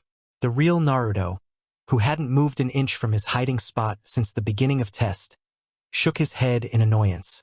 He was playing along as an immature kid from the beginning. He was sure that a few minutes, and he would have analyzed every move and tricks of Kakashi. But Sasuke had to butt in, not that he can blame, as he too would have done the same. But the Uchiha chose the wrong moment and now Kakashi was hot on his trial. Looks like I have to show up for real this time, Naruto said as he snapped his knuckles. Now if my assumption is correct, Kakashi will first go for Sakura and then Sasuke. Naruto again made some clones and whispered the instructions and dismissed them. Now let's prepare some welcome for the Kakashi-sensei. Naruto too disappeared from his spot a few moments later. Sakura was jumping tree to tree looking for Sasuke, before Kakashi finds him. Where could Sasuke-kun go to? Sakura talked to herself. If I didn't find Sasuke-kun in time, he might be in trouble. Sakura was heavily sweating due to her hunger, as well as fear of Sasuke's safety. Could it be that Kakashi-sensei had already... Sakura shook her head violently to get rid of the thought. No, Sasuke-kun is strong. He wouldn't be caught this easily. Suddenly Sakura felt a chakra signature nearby and she immediately came to a halt. That's Kakashi-sensei. If he is here, that means he still didn't find Sasuke. Sakura breathed in relief. Now I have to escape before he notices me. Hey Sakura! Behind you, someone called. Sakura turned behind to see Kakashi sitting just behind her and waving. Sakura immediately went unconscious due to shock. Naruto placed a finger on ground and let out a little chakra. No chakra signal within the range of 100 meters. So this place should be fine to set up a trap, Naruto concluded as he started wrapping explosive tags around kunai knives. A little rustle behind him alerted Naruto as he immediately threw a shuriken at the bush. Seconds later, a larger-than-usual serpent appeared out of the bush and began to crawl towards Naruto. Seriously, Naruto gritted his teeth. From all the creatures in this forest, why did it have to be a snake? Naruto said as he took out a kunai knife from his ninja pocket. Seconds later, the snake was brutally sliced open and torn into pieces as Naruto let out all his pent-up frustration on the poor reptile. Sakura opened her eyes and found herself lying flat on the ground. She looked around to find someone, but to her surprise she was all alone. Ha! What was that? What's going on? Where is Sensei? Why was I sleeping? Sakura began to helplessly look around. Sakura, came a voice from behind one of the trees. Sakura recognized the voice. Hell, she can recognize the voice even if she is drunk. Sasuke-kun. Sakura cheerfully turned to see her crush Sasuke. But, Sakura, came a pitiful and tired voice as Sasuke appeared all bloody and impaled with several kunai and shuriken all over his body. Please help me. Sakura took a look at Sasuke's bloodied body. Sasuke was heavily panting and blood was flowing like water from his body. One of his eyes was scarred and just his face had 5 to 6 kunai and shuriken. Sakura began to turn paler by every second and her face began heavily sweating. Tears began to flow from her eyes as she watched her precious Sasuke-kun die. HHH! The loud scream of Sakura could be heard throughout the jungle. The real Kakashi, who was sitting over a tree nearby reading his book, sighed. I think that was a bit too much, Kakashi said while turning a page in his book. Naruto finished his series of traps as he heard the scream. That was a bit early than I expected. Naruto took a look at his work now. Let's see how that team holds up against Kakashi-sensei. Naruto disappeared a moment later. Sasuke too was able to hear the voice and that immediately got his attention. That scream, Sasuke muttered. That means Sakura? Shinobi fighting lesson number 2 Genjutsu, Kakashi said as he was leaning to a tree and still focused on his book. Sakura easily fell for it. Naruto was crouching next to a passed-out Sakura who had tears freely falling from her face and what appears to be foam on her mouth. Genjutsu, a form of hypnotism. From what Sakura blurted out in introduction, I have a pretty good idea on what the hypnosis was about. Damn you, Kakashi-sensei. You actually scared the of the poor girl. Naruto took a look at Sakura before talking to himself. I guess I will let her recover from the shock by herself, Naruto said before disappearing once again. Sakura may have easily fallen for your hypnosis and you might have toyed much with Naruto. But I am not the same as them, Sasuke said to Kakashi, who was behind him this whole time. Say that after you get a bell, Sasuke-kun, Kakashi mocked as he closed his book. Naruto, who had managed to find a good view from above the tree, smirked slightly with some fruits he found while setting the traps. Heh! This is going to be fun. To be continued in next chapter. Bell test. Conclusion. This brings an end to 10th chapter of my story. I hope you like it. Now with ideas in mind and my PC fixed, I will try to make quick updates. Keyword is try. I got a PM from one of the reviewer who was asking if I am going to completely stick to the original story. I replied to that reviewer as soon as possible.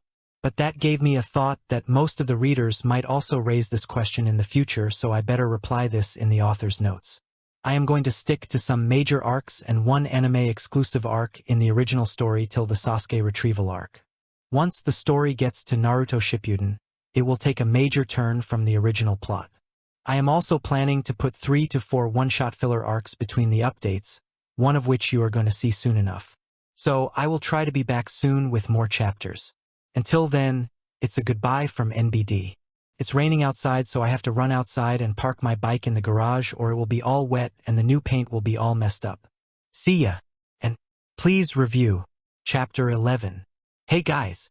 Once again I have been late in updating the story, so I just made a longer chapter as an apology. This chapter took a lot of my time, but it was worth it. Anyways, this chapter will mark the end of Bell Test arc. Now either I will go straight to the next arc or I will put an extra chapter next. Now as some people suggested in their reviews, I have got a beta for the story. Now I suppose my chapters will be grammatically correct too, smiley face. Chapter 11. The Bell Test. Conclusion. Just as Sasuke turned to battle Kakashi, he noticed Kakashi standing still, lazily reading his book. It's been quite easy for you, hasn't it? Sasuke said. It was child's play for me. Not even a proper warm-up, Kakashi said with his bored face. Naruto was sitting in the tree, anxiously waiting for the fight to start. Sasuke will go full-on against Kakashi-sensei if he has to take the bell. And even Kakashi-sensei will have to level up against that team. I have to make sure to keep an eye on them. The most powerful clan of the village, the Uchiha clan, Kakashi said. This could be interesting. Sasuke and Kakashi had a stare down for a moment before Sasuke started the fight. Sasuke immediately pulled out some shuriken and threw them towards Kakashi, who dodged them by jumping to side while also putting his book in his pocket. Sasuke followed with another handful of shuriken, which was also dodged by Kakashi. Such obvious attacks are useless, Kakashi remarked, but was surprised when he saw a small smirk on Sasuke's face. Turning back, he saw one of the shuriken cutting the string near the bush. A trap, Kakashi realized as he saw several knives flying towards him. Kakashi jumped immediately and avoided the barrage of knives that followed him. But just as Kakashi managed to jump into a safe direction, he felt a presence behind him. He spun around to see Sasuke prepared with his roundhouse kick. Though it took some difficulty, but Kakashi managed to stop the kick with his 2 hands. Well, that was some power-packed kick, Naruto thought as he saw Kakashi taking a few steps back. Sasuke wasn't finished yet. Using his hand as leverage, he jerked upwards and prepared to punch Kakashi on the face. But Kakashi was prepared and caught the punch while still holding the leg by one hand. Yet the genin had more moves in his arsenal. Sasuke used his other leg to try kicking Kakashi one more time, but Kakashi still managed to catch the other leg as Sasuke was left hanging upside down. However, that was all part of Sasuke's plan, as he immediately tried to scoop one of the bells which were hanging to Kakashi's waist. Damn, Kakashi said as he realized Sasuke's move and proceeded to step back just as Sasuke's fingers managed to touch the bell. Ah, that was really close. Team sure has some moves. Looks like it's me who needs some training in physical combat, Naruto mentally clapped. What a guy. I didn't have time to read in my Come Paradise, Kakashi thought as he saw Sasuke panting lightly. Well, I have to acknowledge that you are different from the other two. You did well. Thanks to you I had some much-needed warm-up, Kakashi said. Looks like Kakashi-sensei is going to get serious now. Good job, team, Naruto said while popping some berries in his mouth. Bah! You haven't seen anything, Sasuke said as he made several hand signs before shouting, Fire style. Great fireball jutsu. What? Naruto and Kakashi both exclaimed, though Naruto was lucky that Kakashi didn't hurt him. A genin shouldn't have enough chakra to be able to perform that jutsu, Kakashi said in surprise. He is going to blow things up.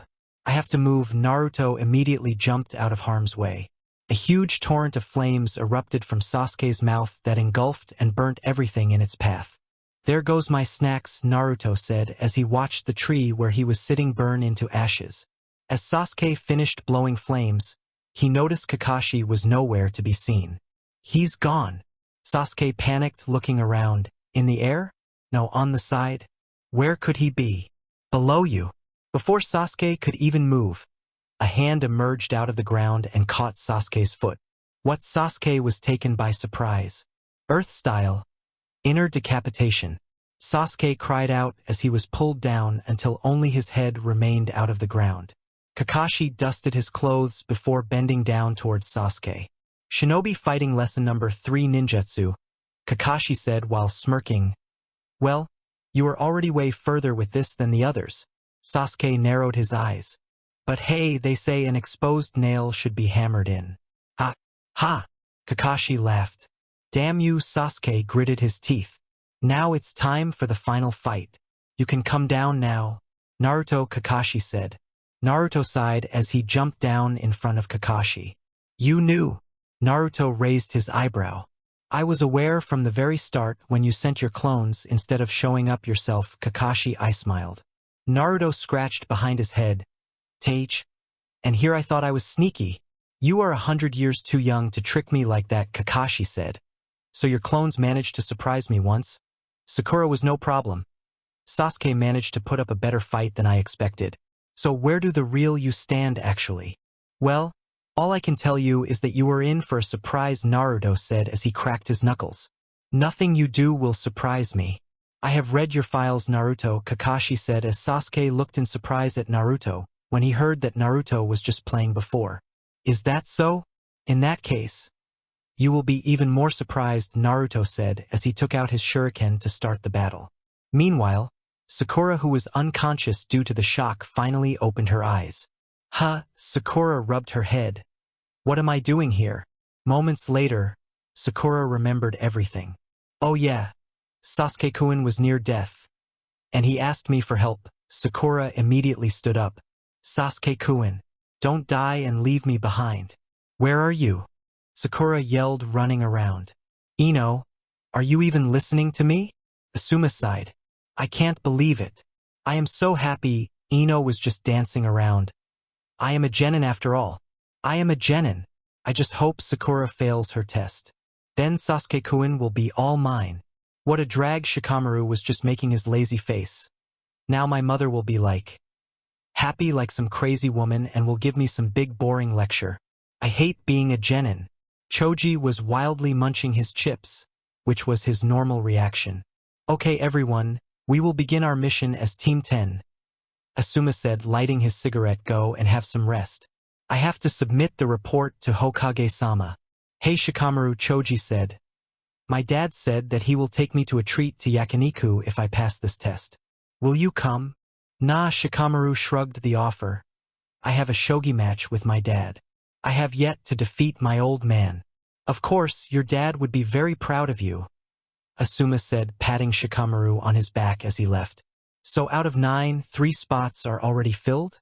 Who do you think will qualify for remaining 6? Choji asked. Of course, it would be Sasuke-kun, Ino said with a lovesick expression. He is the strongest, coolest, and best of us.